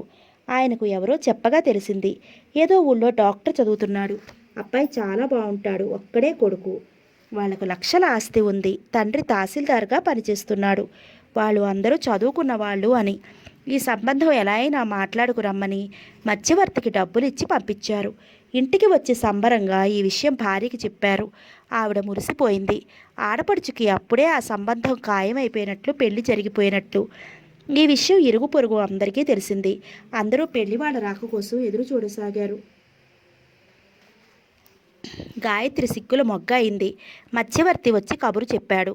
పెళ్లివాళ్ళు ఈ నెల పోయాక మంచి రోజు చూసుకుని వస్తామని చెప్పారు. ఈ సంబంధం వారికి అన్ని విధాలా నచ్చింది. సంబంధం కుదిరిపోయినట్లే. ఆ భార్యాభర్తలు ఇద్దరూ చాలా సరదా పడిపోయారు. మీ ఇంటి గురించి విని అని చెప్పాడు. అయితే అబ్బాయికి అమ్మాయికి కొంచెం చదువుకోవాలి అని అంటున్నారు, కాబట్టి ఆ అమ్మాయికి ఇంగ్లీష్ మాట్లాడటం నేర్పించమనండి అని చెప్పారు బాబు అంటూ చెప్పాడు మధ్యవర్తి. ఆ మాట వినగానే, ఓ అదెంత పని, ఈరోజే ఎవరినైనా చెప్పి ట్యూషన్ ఏర్పాటు చేయిస్తాను, మా గాయత్రి చాలా తెలివైంది, నేర్చేసుకుంటుందన్నారు ఆయన. ఆ విషయం పార్వతమ్మకి చెప్పారు. పార్వతమ్మ సరే అంది. ఇరుగు పొరుగుకి ఈ విషయం తెలిసి ఆశ్చర్యపోయారు. ఆడపడుచుకి ఇంగ్లీష్ చదువులు చెప్పిస్తుందంట. విశ్వనాథం గారి చెల్లెల్ని డాక్టర్కి ఇచ్చి చేస్తారు. అబ్బాయి దొరబాబే అయి ఉంటాడు. అబ్బాయి దొర అయితే మా గాయత్రి దొరసాని అయిపోతుంది, పట్నం వెళ్ళిపోతుంది, ఇంచక్క రైలుకి వెళ్ళిపోతుంది. ఎంత అదృష్టం! రైల్లో వెళ్ళటం అంటే మాటలా? అదృష్టం ఉండొద్దు అన్నారంతా. గాయత్రి కళ్ళ ముందు దొరబాబు లాంటి వరుడు కదలసాగాడు. దొరబాబుతో పెళ్ళయి పట్నం రైలు బండిలో వెళుతుంది. అమ్మో, రైలెక్కితే పర్వాలేదా? ఏం పర్వాలేదు అని మనసులో సరిపెట్టుకుని తీయని కలలు కంటూ కూర్చుంది. ఆ రోజు అంతా అదే ఆలోచనలతో కాబోయే వరుడు ఎంత అందంగా ఉంటాడో అని. విశ్వనాథం గారు, ఆయన భార్య ఎలా ఉండేవారో, గాయత్రి అంటే వాళ్లకు ఎంత ప్రాణమో గుర్తుకు వచ్చింది అనులతకు. ఎవరమ్మా ఇవమ్మా అడిగింది ఆవిడ. ఆమె చెప్పింది. ఏం చదువుతున్నావమ్మా అని అడిగింది ఆమెను పరీక్షగా చూస్తూ. ఎంత అందంగా, ఎంత నాజుగ్గా ఉంది అనుకుంటూ. ఆవిడ ప్రశ్నలకు దుఃఖం మింగుకుంటూ అన్నిటికీ జవాబులు చెప్పింది. నీకు పెళ్ళయిందా అమ్మా అడిగింది. పెళ్ళి పెళ్ళి పెళ్ళి అని మనసులో అనుకుంటూ అయింది అంటూ ముక్తసరిగా జవాబిచ్చింది. అబ్బాయి ఎక్కడున్నాడు? ఏం చేస్తూ ఉంటాడు? ఆమె మాట్లాడలేదు. నీ భర్త పేరు? ఆమెకు భూమి గిర్రుని తిరిగిపోసాగింది. భర్త పేరు భర్త పేరు అంటూ మనసులో అనుకోసాగింది. పేరు చెప్పకపోవటం ఆ పెద్దావిడ మరోలా తలుచుకుని నవ్వుకుంది. ఆ అమ్మాయి పట్నం పిల్లైనా ఎంత సిగ్గు, ఎంత వినయం అనుకుంది. మా గాయత్రి నీకెలా తెలుసమ్మా అడిగారు విశ్వనాథం ఆయాసపడుతూ. నా స్నేహితురాలు అంది. ఏం చెప్పాలో తోచనట్టు ఏదో ఆలోచిస్తూ. నీ స్నేహితురాలా అంటూ నవ్వారు ఆ దంపతులు. మా గాయత్రి వయసు ఎక్కడా, నీ వయసు ఎక్కడా? నువ్వు చెప్పినంతలో మేము నమ్మేస్తామా అన్నట్లు భార్యాభర్తలిద్దరూ ముఖాముఖాలు చూసుకున్నారు. నిజం, నా స్నేహితురాలు గాయత్రి, నేనే గాయత్రిని, అంత ప్రాణ స్నేహితురాలు ఇద్దరం అంది ఏదో ఆలోచిస్తూ. అన్నట్టు చూశారు ఆ దంపతులు. అమ్మా అంది పార్వతమ్మని. గాయత్రి, ఆట సామాన్లు ఉన్నాయా అడిగింది కుతూహలంగా సంబరంగా. ఉన్నాయమ్మా, పెట్టిలో భద్రంగా దాచాను, అవే మాకు మిగిలిన ఆస్తి అంది రహస్యం చెప్తున్నట్లు. నాకు చూపించరు? దా తల్లి దా అంటూ చేయి పట్టి తీసుకువెళ్ళింది. పెళ్లి ముస్తాబు చేసిన చెక్క బొమ్మలు, ఇత్తడి సామాన్లు, చిన్న చిన్న గిన్నెలు, పూల సజ్జ, పొయ్యి, బకెట్టు, అన్ని రకాల సామాన్లు ఉన్నాయి. అయితే అవి నల్లగా బొగ్గులా ఉన్నాయి. బొమ్మలకు కట్టిన బట్టలు మాసిపోయి ఉన్నాయి. చిన్న ఇనపకాయపోయి ఇవన్నీ ఉండాలి. ఏవి అంటూ గాయత్రి ఎక్కడ దాచేదో వెళ్ళి పెట్టి తీసి చూసుకుంది. చూసారా, మట్టితో చేసిన పొయ్యి, చిన్న చిన్న అన్నం గిన్నెలు ఉన్నాయి. భలే భలే, చిన్నప్పుడు మేము వీటితోనే ఆడుకునేవాళ్ళం. అవును, గాయత్రి బట్టలేవి? నీలం పరికిణి పువ్వులది ఉండాలి. గాయత్రికి ఆ బట్టలంటే చాలా ఇష్టం. ఏవి? ఆ బీరువాలో ఉన్నాయి ఇవే. ఇవంటేనే గాయత్రికి ప్రాణం అంటూ ఆ బట్టలు తీసి అనులత సంతోషంతో గుండెలకు హత్తుకుంది. పార్వతమ్మ నోటమాట రాని దానిలా అలా చూస్తూ ఉండిపోయింది. ఈ అమ్మాయి గాయత్రి ఆట సామాన్లు ఎక్కడ దాచిందో, బట్టలు ఎక్కడ ఉన్నాయో ఎలా తెలుసు? ఏమిటి చిత్రం? ఈ అమ్మాయి ఎవరు? ఎందుకు వచ్చింది? ఈ అమ్మాయి వయసు ఏంటి? గాయత్రి వయసు ఎక్కడా? వీళ్ళిద్దరికీ స్నేహమా? నమ్మలేకుండా ఉన్నాను. ఏమిటిది అనుకోసాగింది. కళ్ళు చికిలిస్తూ చూసింది అలా. అవును, గాయత్రి పుస్తకాలేవి? అవిగో అక్కడ దాచుకుందంటూ తీసి చూసింది. వీరేంద్ర ప్రసాద్ మాస్టర్ దగ్గర ట్యూషన్ చెప్పించుకునేది. అవును, వీరేంద్ర ప్రసాద్. అనులత గతంలోకి వెళ్ళింది. విశ్వనాథం గారు మనుషుల్ని పట్నం పంపించి వాకప్ చేయించారు. చెల్లెలికి ట్యూషన్ చెప్పడానికి ఎవరైనా మంచి మాస్టర్ కోసమని. విశ్వనాథం గారికి వీరేంద్ర ప్రసాద్ నచ్చాడు. అతనికి 25 సంవత్సరాలు ఉంటాయి. బిఏ పాస్ అయ్యాడు. ఉద్యోగం కోసం ప్రయత్నిస్తున్నాడట. ఎవరో చెప్పి ఈ ఊరు తీసుకొచ్చారు. కోయంబత్తూరులో ఉద్యోగం వస్తుందని నమ్మకం ఉంది. ఆ ఉద్యోగం రావడానికి ఇంకా 2-3 నెలలు టైం ఉంది. అందాక ఈ ఉద్యోగం ఇస్తే చేయడానికి సిద్ధపడి వచ్చాడు. వీరేంద్ర ప్రసాద్కి తల్లిదండ్రులు ఎవరూ లేరు. అన్నదమ్ములు, అక్క చెల్లెళ్ళు ఎవ్వరూ లేరు. ఎవరింట్లోనో ఉంటూ వాళ్ళు చెప్పని పని చేస్తూ వాళ్ళ ఇంట్లో భోజనం చేసి కడుపు నింపుకుని అలా కష్టపడి బిఏ పాస్ అయ్యాడు. ఇంకా చదవాలని ఉన్నా మరిక చదువు సాగలేదు. వాళ్ళ అబ్బాయిలు పడనివ్వలేదు తండ్రిని చూసినా గాని. అందుకే వీరేంద్ర ప్రసాద్ చదువు మానేసి దూరంగా వచ్చేశాడు. తన వలన ఆ కుటుంబంలో కలతలు రేగటం ఇష్టం లేక అతడు చూడగానే మంచివాడు, బుద్ధిమంతుడు అని నమ్మకం కుదిరి చెల్లెలికి ట్యూషన్ చెప్పడానికి ఒప్పుకున్నారు విశ్వనాథం గారు. వీరేంద్ర ప్రసాద్కి నెలకు 30 రూపాయలు జీతం ఇవ్వడానికి, ఉండడానికి ఇల్లు, భోజనం అన్ని సదుపాయాలు కలగజేస్తూ అని చెప్పారు. 30 రూపాయల జీతం అనగానే అతను మనసులో చాలా పొంగిపోయాడు. 5 రూపాయలు తన చేతిలో ఖర్చుకు అట్టే పెట్టుకున్నా, మిగతా 25 రూపాయలు బ్యాంకులో వేసుకుని దాచుకుని అలా కోయంబత్తూరులో ఉద్యోగంలో ప్రవేశించి ఇంకా చదువుకోవచ్చు అనుకున్నాడు. వీరేంద్ర ప్రసాద్కు తెలిసిన వాళ్ళ ఇంట్లో బస ఏర్పాటు చేశారు. వాళ్ళ ఇంట్లోనే భోజనం చేసేటట్లు మాట్లాడారు వాళ్ళతో. అందుకు వాళ్ళు ఒప్పుకున్నారు. విశ్వనాథం గారు అందరికీ ఏదో సాయం చేస్తూనే ఉంటారు. అందుకే ఆయన ఏం మాట్లాడినా కాదనరు. వీరేంద్ర ప్రసాద్ చూడగానే పార్వతమ్మ నుదురు చిట్లించింది. భర్తతో అంది మెల్లగా. వయసులో ఉన్న అబ్బాయి. ఈ అబ్బాయితో అమ్మాయికి ప్రైవేట్ చెప్పిస్తే అందరూ ఏమనుకుంటారు? ఆ పెళ్లి వాళ్ళు మాత్రం ఏమనుకుంటారు? ఆయన ఆ మాటలకు నవ్వి, ఏమనుకుంటారు? నీకు ఆశ్చర్యంగా అనిపిస్తుంది. ఒకసారి పట్నం వెళ్ళి చూడు. అమ్మాయిలు ఎలా చదువుకుంటున్నారు. ఇంగ్లీష్ చదువులు చదవటం అంటే మాటలా? అందరూ చెప్పగలరా? ఈ అబ్బాయి బిఏ పాస్ అయ్యాడు, బాగా చెప్పగలడు. అబ్బాయి చాలా మంచి కుర్రాడు, బుద్ధిమంతుడు అన్నారు. పార్వతమ్మ ఏమీ మాట్లాడలేకపోయింది. మనసులో ఏదోలా అనిపించింది. నలుగురు ఏమనుకుంటారు అని. భర్త మాటకు ఎవరు ఎదురు చెప్పలేకపోయింది. సరే, గాయత్రి పెళ్ళి ఎన్నాళ్ళు ఉంది? ఈ నెల పోతే వాళ్ళు వస్తారు. అమ్మాయి తప్పక నచ్చుతుంది వాళ్ళకి. పెళ్ళయ్యే వరకు ఈ ట్యూషన్. ఈరోజు ఆ అబ్బాయికి కోయంబత్తూరులో ఉద్యోగం అయిపోతే అతడు వెళ్ళిపోతాడు అనుకుని మనసుకు సరిపెట్టుకుంది ఆవిడ. మాస్టర్ని చూడగానే గాయత్రి భయంతో సిగ్గుతో ఎదురుపట్టడానికి ఇష్టపడలేదు. నాకు ఈ చదువులు వద్దు, నేను ఆ మాస్టర్ ఎదురికి వెళ్ళను బాబు అని ఏడ్చింది. పార్వతమ్మ నచ్చ చెప్పింది, తప్పు అలా అనకూడదు అంటూ. నేను చదువుకోను, తప్పు అని చెప్పానా అంది. నువ్వు కూడా నా దగ్గర కూర్చోవాలి మరి అంది గారాబంగా రాగం తీస్తూ. నేనా? అలా అయితే నీకు ఇంగ్లీష్ చదువు ఎలా వస్తుంది? మరైతే నేను చదవను, నాకు ఆ మాస్టర్ గారిని చూస్తేనే భయం వేస్తోంది అంది. భయమా? ఎందుకు అడిగింది. ఏమో బాబు అంది గాయత్రి. నీకు చదువులు అన్నా బడి అన్నా భయం చిన్నప్పటి నుండి. అలానే చేశావు. పెళ్లి వాళ్ళు ఏమని కబురు చేశారో విన్నావా? వాళ్ళకి ఏం పని లేకపోతే సరి అంది బొంగమూతి పెట్టి. అవును, వాళ్ళకేం పనులు, మనకి పనులు కానీ. జామ చెట్టెక్కి బొమ్మల పెళ్ళిళ్ళు చేస్తూ దాగుడు మూతలు ఆడుతూ అంది పార్వతమ్మ వస్తున్న నవ్వు ఆపుకుంటూ. వదినా అంటూ రాగం తీసింది ఏడుపు గొంతుకుతో. మా అమ్మకదే అంటూ గడ్డం పుచ్చుకుని ప్రతిమలాడింది మళ్ళీ. ఆ అబ్బాయి చాలా మంచివాడు, నువ్వు వెళ్ళి చదువుకో, మాస్టర్ చెప్పిన మాట వినాలి అంది. గాయత్రి సరేనన్నట్లు తల ఊపింది. పొంగమూతి పెట్టుకునే పుస్తకాలు పట్టుకుని అవతల చావిట్లోకి వెళ్ళింది. చావిట్లో కుర్చీ ఉంది. కుర్చీలో వీరేంద్ర ప్రసాద్ కూర్చున్నాడు. కింద చాప వేసుకుని గాయత్రి కూర్చుంది. అతను చిన్నగా నవ్వాడు. నీ పేరు అడిగాడు. గాయత్రి మెల్లగా ఒక్కో అక్షరం నొక్కి పలుకుతూ భయంగా చెప్పింది. నీకు భయం వేస్తోందా? నవ్వుతూ అడిగాడు. అవును అన్నట్లు తల ఊపింది. కళ్ళు అలా నిలబెట్టేసింది. కనురెప్పలు వేయటం మరిచిన దానిలా. భయమెందుకు, నేను మనిషినేగా అన్నాడు. అవును అంది. అతను నవ్వు ఆపుకుంటూ, నేను నీ కంటికి ఎలా కనిపిస్తున్నాను అడిగాడు. మనిషిలాగే కనిపిస్తున్నారు అంది భయంగా. వీరేంద్ర ప్రసాద్కి నవ్వు ఆగలేదు. నవ్వేశాడు. పెక్క అయిపోయినట్టుగా అలా చూస్తూ ఉండిపోయింది. సరే, నీ పుస్తకాలు తీ అన్నాడు అతను చెయ్యి చాపి. పుస్తకం అందించింది. అది ఎక్కాల పుస్తకం. ఇంకేం పుస్తకాలున్నాయి అడిగాడు. 3వ తరగతి పుస్తకం అందించింది. మూగపిల్లలా మాట్లాడకుండా. నీకు ఇవన్నీ చదవటం వచ్చేసునా? కొన్నే చదువుతాను అంది తల ఉంచుకుంటూ. అలా చెప్పాలి అంటే సిగ్గుగా అనిపించి. మాస్టర్ ఏమో పట్నంలో బిఏ చదివారు. అంత చదువుకున్న మాస్టర్ ఎదురుగా తనకి ఏం రాదు అంటే సిగ్గు కాక మరేంటి? నీకు ఏబిసిడీలు వచ్చా అడిగాడు.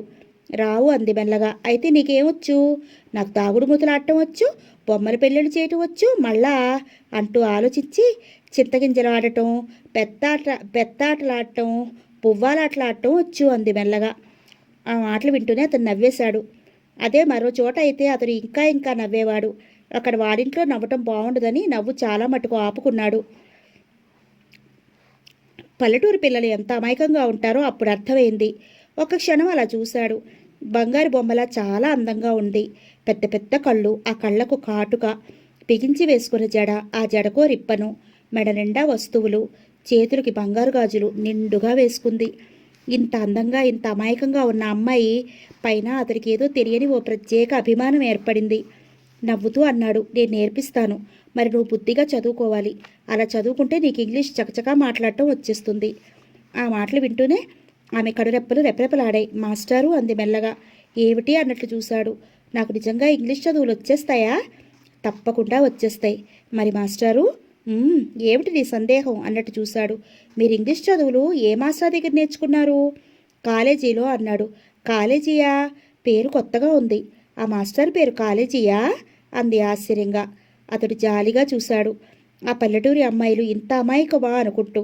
కాలేజీ అంటే మాస్టర్ కాదు, అది పెద్ద బడి. అలాగా అంటూ చదువుల గురించి, మాస్టర్ల గురించి, స్టూడెంట్స్ గురించి అక్కడి వాతావరణం గురించి అంతా పెద్ద కథలా వివరించి చెప్తుంటే గాయత్రి నోరు ఆవలించి కళ్ళు పెద్దవి చేసి చూస్తూ ఆశ్చర్యంగా వింది. మరైతే మాస్టారు, అక్కడ ఆ పెద్దబడిలో ఆడపిల్లలు కూడా చదువుతారా? చదువుతారు. సిగ్గువేదా? మగపిల్లలతో కలిసి చదువుకుంటే? సిగ్గా ఎందుకు? విద్య నేర్చుకునేటప్పుడు సిగ్గుపడరు అంటూ చదువుల గురించి, అక్కడ అమ్మాయిల గురించి, వాళ్ళు ఎలా ఉంటారో, ఆడపిల్లలకి చదువులు ఎంత అవసరమో, ఆడవాళ్ళు చదువుకుని పెద్ద పెద్ద ఉద్యోగాల్లో ఉండి ఎంత పేరు ప్రఖ్యాతులు సంపాదిస్తున్నారో అన్నీ వివరంగా చెప్పసాగారు. వీరేంద్ర ప్రసాద్ మాటలు వింటుంటే గాయత్రికి కొంచెం కొంచెంగా జీవితం అంటే ఏమిటి అని తెలుస్తోంది. ఈ పత్తిపాడు గ్రామమే ప్రపంచం అంతా అనుకుంది. ఇంకా ఊళ్ళు పట్టణాలు ఉన్నాయన్నమాట. తన అన్నయ్య కంటే మాస్టర్ కంటే గొప్ప గొప్ప వాళ్ళు ఎందరో ఉన్నారన్నమాట. గాయత్రి పెద్ద సముద్రంలో ఒక్క నీటి పొట్టు లాంటిది అన్న గ్రహింపు అయింది. ట్రైన్ల గురించి, షిప్పుల గురించి, విమానాల గురించి ఇంకా ఎన్నో తెలుసుకుంది. పోలీసులంటే గాయత్రికి భయం. ఏ తప్పు చేయకపోయినా పట్టుకుపోతారు అనుకునేది. మాస్టర్ని ప్రశ్నించగానే అతను నవ్వి పోలీస్ డిపార్ట్మెంట్ గురించి, వాళ్ళు చేసే పనుల గురించి అన్నీ చక్కగా వివరించాడు. వాళ్ళు మనకి రక్షణ కల్పిస్తారని, వాళ్ళు లేకపోతే ఈ దోపిడీలు దొంగతనాలు ఇంకా ఎక్కువైపోతాయి అని, కోర్టులు ఉన్నాయి అని, లాయర్లు ఉన్నారని, న్యాయస్థానంలో తీర్పు చెప్తారని, డాక్టర్లు హాస్పిటల్లో ఉన్నాయని, జ్వరం వస్తే మందులు ఇవ్వటం కాదని, ఆపరేషన్ల గురించిన వాళ్ళు ఎన్నెన్ని సాధించారో, ఈ ప్రపంచం అంతా ఎలా ముందుకు పరిగెడుతుందో, ముందు ముందు ఇంకెన్ని సాధిస్తుందో అన్నీ చెప్పసాగాడు. అలా రోజులు గడిచిపోతున్నాయి. గాయత్రి మనసులో వీరేంద్ర ప్రసాద్కి గొప్ప స్థానం లభించింది. అంటే మాస్టారు అంత గొప్పవారు ఈ ప్రపంచంలో లేరు. ఆయనకి తెలిసినవి మరి ఎవ్వరికీ తెలియవు. ఆఖరికి దేవుడికి కూడా తెలియదు. కలెక్టర్కి కూడా మాస్టారే చెప్పారు అన్న భావన నాటుకుపోయింది ఆమెలో. ఆ రోజు స్నేహితురాలితో తోటలోకి వెళ్ళింది ఆటకి. అక్కడ నలుగురు స్నేహితురాలు కలిశారు. మాటలు వచ్చాయి. మా మాస్టర్ ఎంత గొప్పవారో తెలుసా అంది గాయత్రి. ఎంత గొప్పవారే? గుమ్మడికాయ ఎంత గొప్పవారా అంది ఒక అమ్మాయి. ఏయ్, మాస్టర్ని అంత చులకనగా మాట్లాడుకో. మాస్టర్కి తెలిసినట్టు దేవుడికి కూడా అన్ని విషయాలు తెలియవు అంది ఆమె గొప్పగా. దేవుడికి కూడా తెలియదట అంది ఓ అమ్మాయి ఫక్కుని నవ్వుతూ. ఎందుకు నవ్వుతావు? కావాలి అంటే నాతో రా, మాస్టర్తో చెప్పిస్తాను. దేవుడు ఏ పెద్ద బడిలో చదివాడు? మా మాస్టర్ చాలా పెద్ద బడిలో చదివారు. ఇంగ్లీష్ చదువులు మొత్తం వచ్చు. దేవుడికి ఇంగ్లీష్ చదువులు వచ్చా? స్నేహితురాలందరూ నవ్వారు. వాళ్ళు నవ్వుతుంటే కోపంగా చూసింది. ఎందుకు నవ్వుతారు అన్నట్టు. మీరు నేను చెప్పిన మాటలు నమ్మటం లేదు కదూ అంది. ఎలా నమ్మమంటావు? మీ మాస్టర్ దేవుడి కంటే గొప్పవారా అన్నారు వాళ్ళు. కావాలి అంటే పందెం కాయండి. ఎంత పందెం అన్నారు వారు. రూపాయి పందెం అంది. వాళ్ళందరూ ఒప్పుకున్నారు. రండి, మాస్టర్తోనే మీకు చెప్పిస్తాను అంది రోషంగా ముందుకు కదులుతూ. అందరూ కలిసి మాస్టర్ ఉండే ఇంటికి వెళ్ళారు. అప్పుడే అతను నూతి దగ్గర స్నానం చేసి వచ్చాడు. వీళ్ళు రావడంతో ఉండమని చెప్పి లోపలికి వెళ్ళి బట్టలు మార్చుకుని వచ్చి ఏమిటి అని అడిగాడు. అందరు అమ్మాయిలు బొమ్మల్లా నిలబడిపోయారు. సిగ్గుగా భయంగా బిగుసుకుపోతూ మీరు మాస్టారు మరేమో అంటూ ఆగిపోయింది గాయత్రి. అతనికి నవ్వు వచ్చింది. ఆ అమ్మాయికి అన్ని సందేహాలే. ఏమిటో అనుకుంటూ కుతూహలంగా ప్రశ్నించాడు. ఏమిటి చెప్పు, నీ సందేహం నేను తీరుస్తాను అన్నాడు నవ్వుతూ. దేవుడి కంటే మీరే బాగా చదువుకున్నారు కదండి. మీకు చదివిన ఇంగ్లీష్ చదువులు దేవుడు చదువుకోలేదు కదండి అంది. అతనికి నవ్వొచ్చింది. ఎంత అమాయకురాలు! తన మీద ఉండే భయభక్తులు, గౌరవభావం దేవుడి కంటే ఎక్కువ అని భావిస్తోంది ఈ అమాయకురాలు. ఈ అమాయకురాలికి ఏమని సమాధానం చెప్పటం? ఏం చెబితే ఆమెకు అర్థమవుతుంది? ఎలా చెప్తే ఆమె తృప్తి పడుతుంది? ఆలోచించి మెల్లగా ఆ పల్లెటూరి పిల్లలకు వివరంగా చెప్పసాగాడు. మనం అందరం భగవంతుడి బిడ్డలం. ఆయన మనకు తండ్రి లాంటివాడు. తండ్రి కంటే బిడ్డలు ఒక్క అడుగు ముందుకు వేసి ఎంతో పేరు తెచ్చుకుంటారు. అలా ఉండాలనే ఆ తండ్రి ఉద్దేశం. అందుకే నేను ఇంగ్లీష్ చదువుకోగలిగాను. ఆ భగవంతుడు నన్ను చదివించాడు అన్నాడు. గాయత్రి అందరి వైపు గొప్పగా చూసింది. చూశారర్రా, ఆ భగవంతుడే మాస్టర్ని చదువుకోమన్నాడు. ఆ దేవుడికి చదువు అబ్బక ఇంగ్లీష్ చదువులు చదవగలడా చెప్పండి అంది కాస్త గట్టిగా. అందరూ అలా నిలబడిపోయారు ఆశ్చర్యంగా చూస్తూ. మాస్టారు, మీరు ఎప్పుడైనా భగవంతుడితో మాట్లాడారా అడిగింది. ఓ అన్నాడు అతను. ఎప్పుడు మాస్టారు కుతూహలంగా అడిగింది. అతను నవ్వుతూ ఏదో చెప్పేలోగా మరో అమ్మాయి మెల్లగా ప్రశ్నించింది. మీకు దేవుడు కనిపించాడా అంటూ.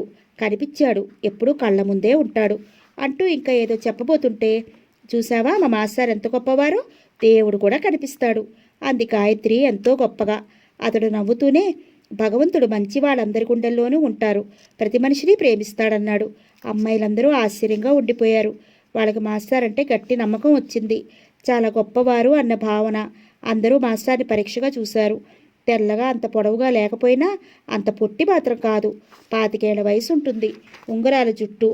ఆ ఊళ్ళో అందరూ పంచె కడతారు. ఈ మాస్టర్ చక్కగా పంట్లా వేసుకుని షర్టు వేసుకుంటారు అనుకున్నారు మనసులో. అమ్మో, ఈ మాస్టర్ ఎంత అందంగా ఉన్నారో! ఎర్రగా జాంపండులా ఉన్నారు. ఈ మాస్టర్కి పెళ్ళయిందో లేదో? పెళ్ళి అయి ఉండదు. పెళ్ళి అయితే భార్యను వెంట తీసుకురారు. ఇంత చక్కని మాస్టర్ దగ్గర చదువు నేర్చుకోవడం అదృష్టం ఉండాలి. ఆ అదృష్టం గాయత్రికే దక్కింది అనుకున్నారు. గాయత్రికి అతను ఎంత చదువు చెప్పడానికి ప్రయత్నించినా ఆమె త్వరగా అర్థం చేసుకోలేకపోయేది. వీరేంద్ర ప్రసాద్ అబ్బా అనుకునేవాడు మనసులో. అది కాదు గాయత్రి, నేను చెప్పినట్టు విను. నీ మనసు ఎక్కడుంది ప్రశ్నించేవాడు. ఏమో నాకు తెలియదు మాస్టారు అమాయకంగా చెప్పేది, అలా భయంగా చూస్తూ. తెలీదు? నీ మనసు ఎక్కడుందో నీకు తెలీదు? ఆమె క్షణం సేపు ఆలోచించింది. ఆమెకు అర్థం కాలేదు. గాయత్రికి మనసులో దుఃఖం వస్తోంది. తెలీదు అంటే మాస్టర్ కోప్పడతారేమో, గోడ కుర్చీ వేయమంటారేమో. ఆమెకి భయం వేసింది. నా మనసు మనసు అంది. మనసు చెప్పు, ఎక్కడుంది అడిగాడు. ఆమె తెలివితేటలు ఎలాంటివో తెలుసుకుందుకు. గాయత్రికి అప్పుడు స్నేహితురాలి మాటలు గుర్తొచ్చాయి. ఆటల మధ్యలో అమ్మాయి అంది, గాయత్రి మనసు ఇక్కడ లేదు, మాస్టర్ దగ్గర ఉంది అని వెంటనే చెప్పేసింది. నా మనసు ఎక్కడా ఉండదు మాస్టారు, మీ దగ్గరే ఉంటుంది అంది పాఠం అప్పి చెప్పినట్లు త్వరగా. ఆ మాటతో అతను అవాక్కైపోయాడు. ఒక్క క్షణం అలా చూశాడు. గాయత్రి అలా చూడసాగింది. పెద్ద పెద్ద చక్రాల్లా ఉన్నాయి ఆ కళ్ళు. ఆ కళ్ళల్లో అమాయకత్వం చోటు చేసుకుంది. పాలు చిందేటట్లు ఉన్న ఆమె ముఖం, ముట్టుకుంటే కందిపోయేటట్టుగా ఉన్న ఆమె శరీరం, ఆ అందచందాలు అతన్ని ఆ క్షణం ముగ్ధుడిని చేశాయి. నేను చెప్పింది నిజమే మాస్టారు, నా మనసు మీ దగ్గరే ఉంది కదూ అడిగింది అమాయకంగా. అతని ముఖం గంభీరంగా మారిపోయింది. ఆ మాట పెద్దవాళ్ళు ఎవరైనా వింటే ఇంక తనని బ్రతకనిస్తారా? వయసులో ఉన్న అమ్మాయికి ట్యూషన్ చెప్పమన్నారు. ఎలాగో నెలకి 30 రూపాయలంటే మాటలా? పెద్దవాళ్ళకి తెలిస్తే ఈ ఆధారం కూడా లేకుండా అయిపోతుంది. ఈ ఊళ్ళో ఉండనివ్వకుండా తరిమి కొడతారు. అతని మనసులో భయం లాంటిది వచ్చింది. మనసు అనేది ఎప్పుడూ మనసులోనే ఉంటుంది, ఒకరి దగ్గర ఎప్పుడూ ఉండదు అంటూ చెప్పి, సరే నువ్వు రేపు నాకు ఈ ఎక్కాలన్నీ వరుసగా అప్పచెప్పాలి, లేదా గోడ కుర్చీ వేయిస్తానన్నాడు. అలాగే అన్నట్లు తల ఊపింది. అతను రోజులా కాకుండా అదోలా వెళ్ళిపోయాడు అక్కడి నుండి. గాయత్రి ప్రైవేట్ అవగానే ఆ పుస్తకాలు కూట్లో పడేసి చెంగున లోపలికి వెళ్ళిపోయింది. విశ్వనాథం గారు వీరేంద్ర ప్రసాద్కి నెల జీతం ఇచ్చారు. అతను సంతోషంగా 2 చేతులతో దానం అందుకున్నట్లు అందుకున్నాడు. 30 రూపాయలు ఒక్కసారి చూడటం అతనికి చాలా సంతోషంగా, అదృష్టంగా అనిపించింది. మా అమ్మాయి ఎలా చదువుతోంది అడిగారు ఆయన హుందాగా. ఆ కంఠస్వరం కంగుమంది. ఆయన మాట తీరే అంతా. ఆయన అలా ప్రశ్నించగానే అతను వినయంగా చేతులు నురుపుకుంటూ, బాగా చదువుతున్నారండి అన్నాడు. అమ్మాయికి త్వరలో పెళ్లి చేయాలనుకుంటున్నాం. ఆ అబ్బాయి పట్నంలో డాక్టర్. ఆ డాక్టర్ తగినట్టుగా అమ్మాయి చదవాలి, తెలిసిందా? తెలిసింది అన్నట్లు తల ఊపాడు వినయంగా. సరే నువ్వు వెళ్ళు అన్నట్లు ఎడం చెయ్యి విదిలించాడు ఆయన. ఆయన అలా చెప్పడంతో వెంటనే అర్థమైపోయినట్లుగా అక్కడి నుంచి వెళ్ళిపోయాడు. ఆ రోజు గాయత్రి ట్యూషన్ ఎక్కొట్టింది. స్నేహితురాలతో తోటలోకి వెళ్ళింది. ఆమెకు ట్యూషన్ సంగతి మర్చిపోయి ఆ హడావుడి అంతా ఏమిటి అంటే, స్నేహితురాలందరూ బొమ్మల పెళ్ళిళ్ళు చేసుకోవాలని నిశ్చయించుకున్నారు. ఆ రోజు బొమ్మలకి పెళ్లి చూపులు. మగ పెళ్లి వాళ్ళు, ఆడపెళ్లి వాళ్ళు వేరువేరుగా అయ్యారు. ఆ జట్టు పిల్లలు 10 మంది, ఈ జట్టు పిల్లలు 10 మంది, 20 మంది ఉన్నారు. వాళ్ళు కాక అమ్మాయిల చెల్లెళ్ళు, తమ్ముళ్ళు, చిన్నపిల్లలు అందరూ తయారయ్యారు. పెద్ద హడావుడిగా ఉంది. ఆ రోజు పెళ్లి చూపులు అయ్యాయి. మాకు అమ్మాయి నచ్చింది, మాకు అబ్బాయి నచ్చాడు అని పెళ్లి నిశ్చయం చేసుకున్నారు. గాయత్రి ఆడపెళ్లి వాళ్ళ తాలూకా. ఆ రోజు ఆ హడావుడి అంతా అయ్యేసరికి చాలా పొద్దుపోయింది. దీపాలు పెట్టేశారు. పశువులు ఇంటికి చేరుకునే వేళ. అప్పుడు గాయత్రి గుర్తొచ్చింది. అరే, మాస్టర్ చూస్తూ ఉంటారనుకుంది భయంగా. వదిన ఏం చెప్తుందో ఏమో అనుకుంది. భయంగా ఇంటికి వచ్చేసరికి వదిన ఆ మాటే ఎత్తలేదు. మాస్టర్లు కూడా లేరు. వదిన, అన్నయ్య మాట్లాడుకుంటున్నారు. మర్నాడు గాయత్రిని చూడటానికి పెళ్లివాళ్ళు పట్నం నుంచి వస్తున్నారు. వాళ్ళ కోసం అని పట్నం నుంచి వంటలు చేయడానికి వంట బ్రాహ్మణుని రప్పించారు. విశ్వనాథం గారు హడావుడిగా ఉన్నారు. మర్నాడు పెళ్లివాళ్ళు వస్తున్నారు. సంబంధం ఆ రోజే ఖాయపరుచుకుంటారు. పెళ్లి చూపులకి వస్తున్నారంటే పెళ్లి సంబంధం ఖాయమైపోయినట్టే. విశ్వనాథం గారు చావిట్లోకి వెళ్ళారు. గాయత్రికి మొదట ఏమీ అర్థం కాలేదు. ఎవరు వస్తున్నారో ఏమిటో. పార్వతమ్మ ఆడపడుచుని ఒళ్ళో కూర్చోబెట్టుకుని ముద్దులాడుతూ చెప్పింది, పట్నం నుంచి పెళ్లివారు వస్తున్నారు, అబ్బాయి కూడా వస్తున్నాడట. అంతా నీ అదృష్టం అంటూ. గాయత్రి ఆ మాటలు వింటూనే సిగ్గుల మొగ్గైపోయింది. అమ్మో, పట్నం నుంచి డాక్టర్ వస్తున్నాడు అనుకుంది సంబరంగా. అంతలో భయం. తనకి ఇంజెక్షన్ అంటే భయం. ఆ డాక్టర్ని పెళ్లి చేసుకుంటే రోజు ఇంజెక్షన్ చేస్తాడేమో. ఏం చేయాలి? తనతో అన్నా వదిన కూడా వస్తారా? అన్నా వదినలు కూడా ఇంజెక్షన్ ఇచ్చేస్తారా? ఆమెకు భయం వేసి ఇదే ప్రశ్న వదిన గారిని భయంగా అడిగింది. ఆ మాటకు ఆవిడ నవ్వి ఆడపడుచును ముద్దులాడి, ఎంత అమాయకురాలువైతే ఎలా తల్లి, ఎలా ఉంటావు అత్తవారింట్లో? జ్వరం వస్తే ఇంజెక్షన్ చేస్తారు డాక్టర్లు. మర్నాడు 11 గంటలకి పెళ్లివాళ్ళు వచ్చారు. తల్లి తండ్రి కొడుకు తీసుకుని వచ్చారు. వాళ్ళతో మరికొంతమంది బంధువులు వచ్చారు. పెళ్ళికొడుకు పేరు సూర్యనారాయణ. నల్లగా పొడవుగా ఉన్నాడు. అబ్బాయి అందరికీ నచ్చాడు. విశ్వనాథం గారు పార్వతమ్మ సంబరపడిపోయారు. ఆడవాళ్ళు గాయత్రిని చూశారు. వాళ్ళకు అమ్మాయి నచ్చింది. వాళ్ళు మగవాళ్ళకి చెప్పారు. సంబంధం నిశ్చయం చేసుకున్నారు. భోజనాలయ్యాయి. అందరూ ట్రైన్లో వచ్చారు. స్టేషన్ నుండి 3 కారుల్లో వచ్చారు ఇంటికి. పిల్లలందరూ ఆ కార్ల చుట్టూ మూగిపోయి గోల చేసేశారు. విశ్వనాథం గారు కళ్ళు ఎర్ర చేయగానే పారిపోయారు. పెళ్లివాళ్ళు మర్నాడు ట్రైన్కి వెళుతున్నారు. పెళ్లికి ముహూర్తాలు పెట్టించేశారు. ఆ రోజుకి పెళ్లి సరిగ్గా 4 నెలలు ఉంది. వీరేంద్ర ప్రసాద్, సూర్యనారాయణ ఇద్దరూ ఒకే వయసు వాళ్ళు కావటంతో ఇద్దరూ తోటల దగ్గరికి వెళ్ళారు షికారుగా. ఆ సాయంత్రం వాళ్ళు వెడుతుంటే ఆ ఊళ్ళో ఆడవాళ్ళు తలుపు సందులకుండా గోడ మీద నుండి తొంగి తొంగి చూశారు. వాళ్ళకి ఎన్నో రకరకాల మిఠాయిలతో భోజనాలు పెట్టారు. వాళ్ళు మర్నాడు వెళుతుంటే అందరికీ బట్టలు పెట్టారు. ముఖ్యంగా అత్తగారికి 6 చీరలు, 5 మిఠాయి కావుళ్ళు పెట్టి పంపించారు. వాళ్ళ మర్యాదలకు వాళ్ళు పొంగిపోయారు. మా సూర్యం ఇంత గొప్పింటి అల్లుడు కాబోతున్నాడని మురిసిపోయారు. వాళ్ళు వెళ్ళిపోయారు. మర్నాడు గాయత్రి స్నేహితురాలతో తోటలోకి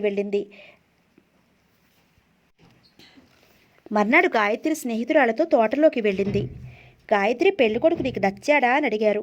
చీపో, నేను చూడలేదు అంది సిగ్గుపడుతూ. మేం చూసాం మాస్టారు పెళ్ళికొడుకు వెళ్తుంటే. నాకేమాత్రం పెళ్ళికొడుకు నచ్చలేదు. మాస్టారు చాలా అందంగా ఉన్నారు. ఏమిటి అన్నట్లు ఆశ్చర్యంగా కళ్ళు తిప్పింది. అప్పుడు అవును గాయత్రి, మాస్టర్ దగ్గర ఆ పెళ్ళికొడుకు పాలేరులా ఉన్నాడు. నిజమా అంది. నిజంగానే చెప్తున్నాం. అసలు ఏమీ బాలేదు. ఎంచక్కా నువ్వు మాస్టర్ని పెళ్లి చేసుకుంటే బాగుంటుందే. చీ అంది. చీయే, ఎంత అందంగా ఉంటారు మాస్టారు, దప్ప పండులా ఉంటారు అన్నారు వాళ్ళు. ఆ మాటలకి గాయత్రి ముఖం సిగ్గుతో ఎర్రబడిపోయింది. అమ్మో, గాయత్రి చెంపలు చూడంటే ఎలా ఎర్రబడిపోయాయో అంటూ ఆట పట్టించారు. చీ, ఇలా అయితే నేను మీతో అసలు ఆడను అన్నది అలుగుతూ. అందరూ నవ్వేశారు. స్నేహితురాలు అందరూ బొమ్మల పెళ్ళిళ్ళు మొదలుపెట్టారు. మర్నాడు పెళ్లి వాళ్ళు ఒకటే హడావుడి పడిపోతున్నారు. నిజం పెళ్లిలాగే వదినగారి చేత తెప్పించి అన్ని రకాల పిండి వంటలు చేయించింది గాయత్రి. బొమ్మల పెళ్లి చేస్తే తొందరగా పెళ్ళైపోతుందని కొందరు హాస్యం ఆడారు. పార్వతమ్మ నవ్వింది. తోటలో మర్నాడు ఉదయం వెళ్ళిపోయారు. తోటలో భోజనాలు, పెళ్లి, ఎక్కడ లేని పిల్లలు అక్కడే ఉన్నారు. సరదాగా సందడిగా పూలదండలు కూడా కట్టేశారు. గాయత్రి పూలదండ పట్టుకుంది. పెళ్లి కూతురు బొమ్మ బదులు తన పెళ్లి కొడుకు బొమ్మ మెడలోనే వేయించడానికి. మరో అమ్మాయి మరో దండ పట్టుకుంది. పెళ్లి కొడుకు బొమ్మ బదులు పెళ్లి కూతురు బొమ్మ మెడలో వేయడానికి. బోడిగుండు అబ్బాయిలు నోటితో బ్యాండులా వాయిస్తున్నారు, రేకుల మీద చప్పుళ్ళు చేస్తూ. అంతలో ఓ ఆడపిల్ల పరిగెత్తుకు వచ్చి గాబరాగా చెప్పింది. గాయత్రి, నీకోసం మాస్టారు బెత్తం పుచ్చుకు వస్తున్నారే, ప్రైవేటుకు వెళ్ళలేదని అంటూ. అందరూ అటు చూశారు. నిజంగానే వీరేంద్ర ప్రసాద్ బెత్తం తీసుకురావడం చూశారు. అంతే, ఎక్కడ పిల్లలు అక్కడ గప్చిప్గా చెట్లెక్కేసి పొదల్లో దాక్కుని గడ్డి కుప్పల్లో దాక్కుని పోయారు అందరు పిల్లలు. వీరేంద్ర అక్కడికి వచ్చి చూస్తే ఎవ్వరూ లేరు. అక్కడ బొమ్మలు హడావుడి అంతా అక్కడే ఉన్న పిల్లలెవరూ కనిపించడం లేదు. అక్కడే ఎక్కడో దాక్కున్నారని వెతకటానికి అడుగు ముందుకు వేశారు. కొందరి అమ్మాయిలతో పాటు గాయత్రి చెట్టెక్కింది. ఆ కంగారులో చెట్టు మీద కండచీమలు ఎక్కువగా ఉండటంతో చెట్టు మీద సరిగ్గా కూర్చోలేకపోతోంది. మిగతా అమ్మాయిలు నెమ్మది. మాస్టారు ఉన్నారు, ఏం మాట్లాడకంటూ నోటి మీద వేలు ఉంచుకుని ఉష్ అన్నట్టు చూస్తున్నారు. గాయత్రి జాగ్రత్తగా కూర్చోడానికి ప్రయత్నిస్తోంది. అనుకోకుండా చేతిలో దండ జారి కింద పడిపోయింది. అప్పుడే వీరేంద్ర పైకి చూశాడు. ఆకులు చప్పుడవుతుంటే ఆ జారిన దండ తిన్నగా అతని మెడలో పడింది. అతను అలా ఉండిపోయాడు. పిల్లలందరూ నవ్వేశారు. ఆ దృశ్యం చూసి చప్పట్లు కొట్టేశారు. భలే భలే, మా గాయత్రికి మాస్టర్కి పెళ్ళైపోయింది ఎంచక్క అంటూ అందరూ కిందకు దిగిపోయి నోటితో బ్యాండు, రేకుల మీద బాజాల్లా వాయించి గొడవలు చేసేశారు. బొమ్మల పెళ్ళిళ్ళు కాదు, నిజం పెళ్లి జరిగిపోయింది ఓ అంటూ గొడవ చేశారు సంతోషం పట్టలేక. వీరేంద్రకు నోట మాట రాలేదు. గాయత్రి అలా బొమ్మలా నిలబడిపోయింది, తప్పు చేసినట్లు భయంగా. వీరేంద్ర ఆమె వైపు చూశాడు. క్షణంసేపు గాయత్రి కళ్ళల్లో లీలగా ఏదో మెరుపు. వాళ్ళకే తెలియకుండా ఆ ఇద్దరి మనసులు ఆ క్షణం ఆనందంతో మురిసిపోయాయి. ఆ సంగతి వారికి తోచనే లేదు.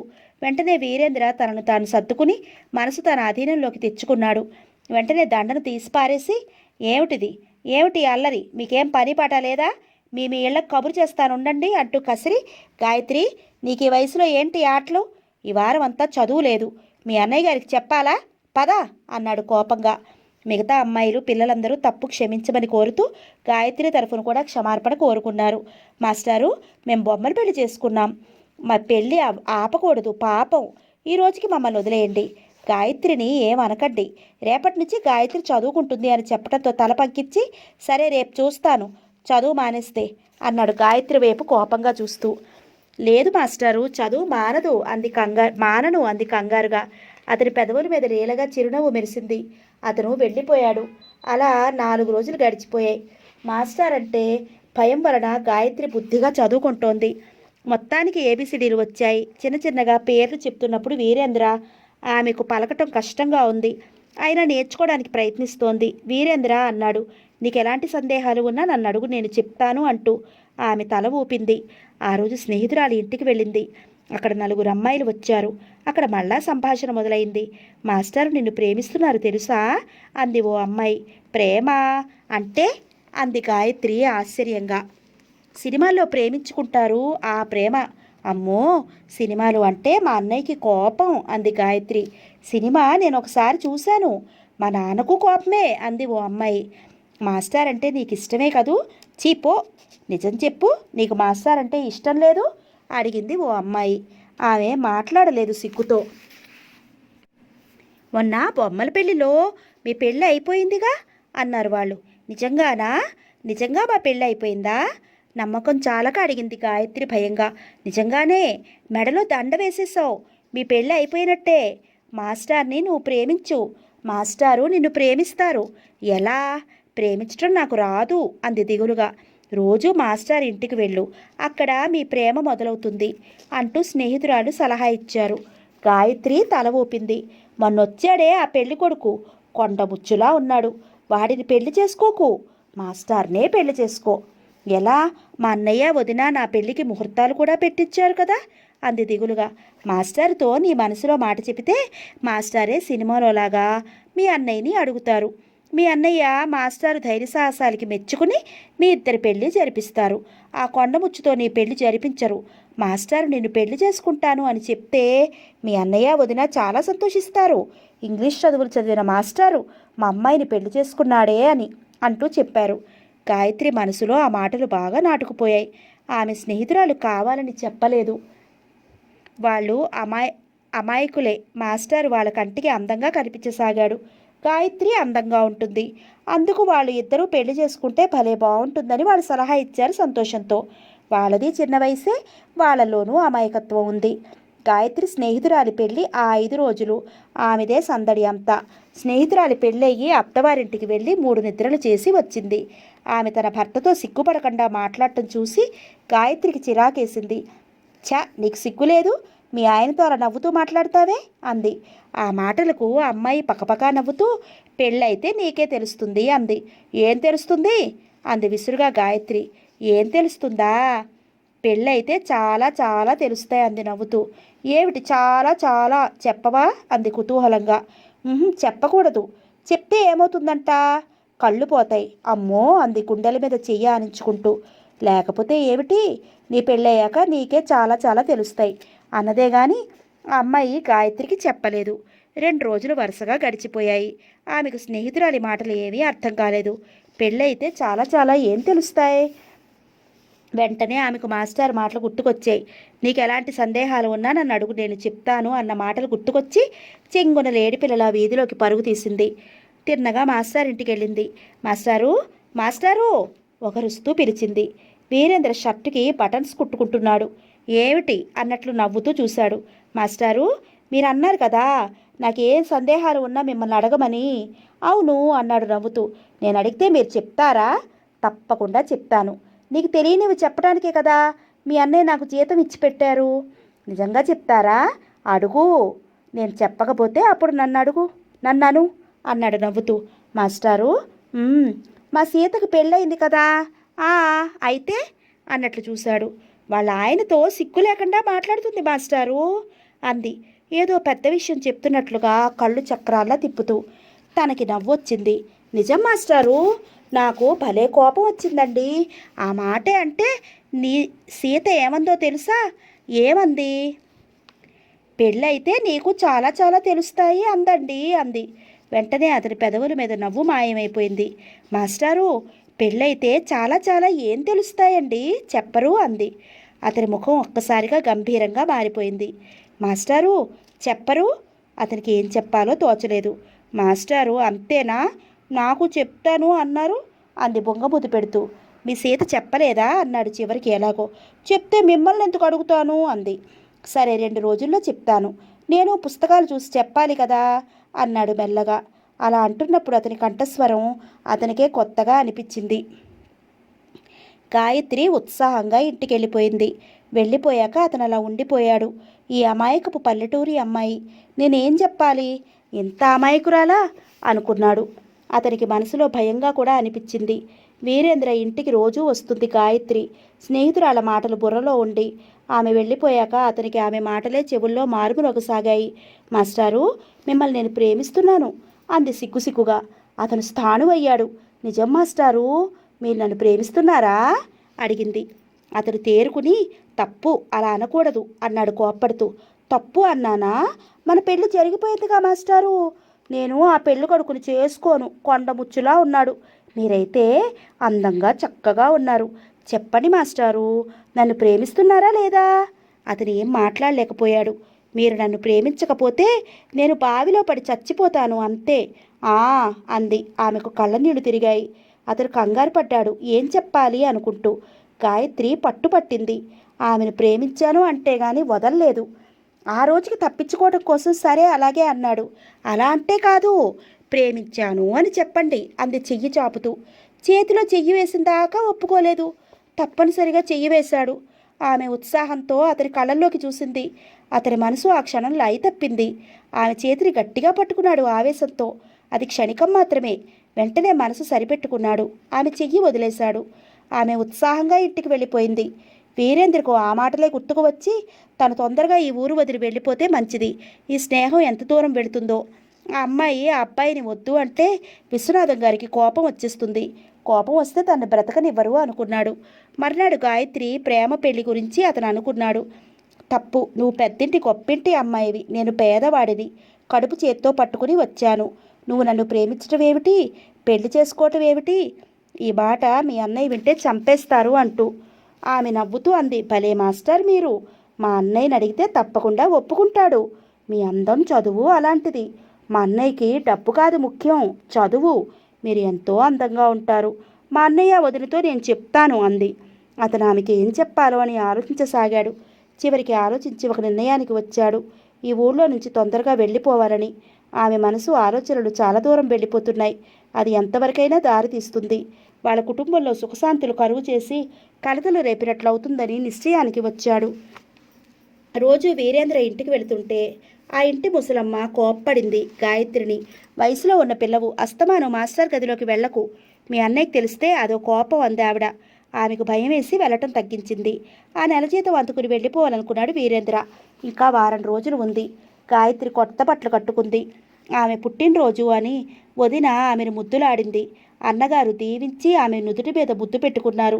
స్నేహితురాలందరూ ఆమెను ముద్దు పెట్టుకుంటున్నారు. అబ్బా, అందరూ నన్ను ఒకటే ముద్దులు పెట్టేసుకుంటున్నారు అంది విసుగ్గా. వాడు నవ్వి, కొత్త బట్టలు వేసుకున్న వారిని ముద్దు పెట్టుకోవాలి అన్నారు. ఆమె మాట్లాడలేదు. 2 రోజులు గడిచిపోయాయి. ఆ రోజు ట్యూషన్ చెప్పడానికి మాస్టర్ వచ్చారు. ఒక క్షణం అలా పరిశీలనగా చూసింది. అతను వేసుకున్న బట్టలు కొత్త బట్టలు. అదే విషయం అడిగింది. మాస్టారు, మీరు వేసుకున్న బట్టలు కొత్తవా? అవును అంటూ నవ్వాడు. ఆ అమ్మాయికి అన్నీ ఆనవాలే అన్నట్టుగా చూస్తూ. ఆమె వెంటనే చేతిలో ఉన్న పుస్తకం కింద పడేసి చట్టుకుని లేచి నిలబడి వీరేంద్ర నూతుటి మీద ముద్దు పెట్టేసుకుంది. అతనికి నోట మాట రాలేదు. తన ఆ క్షణం ఎక్కడున్నాడో ఏమైపోయాడో అతనికే తెలియలేదు. ఏమిటిది అన్నాడు కోపంగా. మీరు కొత్త బట్టలు వేసుకున్నారు కదండి అంది నవ్వుతూ. అయితే అన్నాడు కోపంగా. ఎవరైనా చూస్తే ఇంకేమైనా ఉందా? ఈ పిచ్చమ్మాయి పిచ్చి చేష్టలు, తన్ని చంపేయరు అనుకుంటూ. మీరు కొత్త బట్టలు వేసుకున్నారు కదా, అందుకు. కొత్త బట్టలు నేను వేసుకున్నా నన్ను అందరూ ముద్దు పెట్టుకున్నారు మాస్టారు మొన్న నా పుట్టినరోజుకి అంటూ చెప్పుకుని వెళుతోంది. ఈ అమ్మాయితో అన్నీ చిక్కులే. వీరైనతో తొందరలో ఈ ఊరు వదిలేయటం మంచిదనుకున్నాడు. ఇంకా 4 రోజులే ఉంది అని. అంతవరకు ఎలాగో జాగ్రత్తగా ఉండాలి అనుకుంటున్నాడు మనసులో. గాయత్రి తన స్నేహితురాలందరికీ తను మాస్టార్ని ప్రేమిస్తున్నట్లు గొప్పగా చెప్పింది. మాస్టారు అని అడిగితే మాస్టారు కూడా నన్ను ప్రేమిస్తున్నారు అంది. నిజమా? అయితే మీరు పెళ్లి చేసుకుంటారా అని అడిగారు. ఆ, పెళ్లి చేసేసుకుంటాం. మరి ఆ కొండముచ్చు? వాడిని నేను పెళ్లి చేసుకోను. అయితే అతను నువ్వు తొందరలో పెళ్లి చేసుకుంటారన్నమాట. అవును అన్నట్లు తల ఊపింది. ఆయన కొత్త బట్టలు వేసుకుంటే ముద్దు పెట్టుకున్నాను. ఏమిటి? అంతా ఆశ్చర్యపోయారు. అవును అంది. అయితే వెంటనే పెళ్లి చేసేసుకోండి. పెళ్లి చేసుకున్న తర్వాత అదోలాంటి ఆనందం, హాయి అవన్నీ నీకే తెలుస్తాయి అంది సీత ఆమెకు నచ్చ చెప్తున్నట్లుగా. మా అన్నయ్య వదినకు ఇష్టం లేకపోతే? సందేహం వెలిపుచ్చింది. మాస్టార్తో వెళ్ళిపోయి పెళ్లి చేసేసుకో. ఆయన నీకు తోడుగా ఉంటారు. ఆయన చాలా మంచివారు. మనసు వెన్నలాంటిది. ఆ తర్వాత మీ అన్నయ్య వదినికి మీ మీద కోపం పోయి మీ ఇంటికి వచ్చి తీసుకువెళతారు అని చెప్పింది సీత. ఆ మాటలు ఆమె మనసులో నాటుకుపోయాయి. 15 సంవత్సరాలు పూర్తి కాబోతున్నాయి. 16వ సంవత్సరంలోకి అడుగు పెడుతోంది ఆమె. పెళ్ళి అంటే పూర్తి ఇష్టం కలుగుతోంది. అతనంటే ఇష్టం, అభిమానం, గౌరవం పెరగసాగాయి. పెళ్ళంటూ చేసుకుంటే అతన్నే పెళ్లి చేసుకోవాలి. లేదా అంతే, తను బావిలో దూకి చచ్చిపోతుంది. తమ పెళ్ళి ఎవరూ ఆపలేరు. ఆయన చాలా అందంగా ఉంటారు. అవును, ఆయన అంత అందమైన వారు ఈ పత్తిపాడు గ్రామంలో ఎవరున్నారు? ఆమె ఆలోచనలు అలా సాగిపోతున్నాయి. గాయత్రికి ఆ రోజు ఇంట్లో ఏం తోచక తోటలోకి వెళ్ళింది.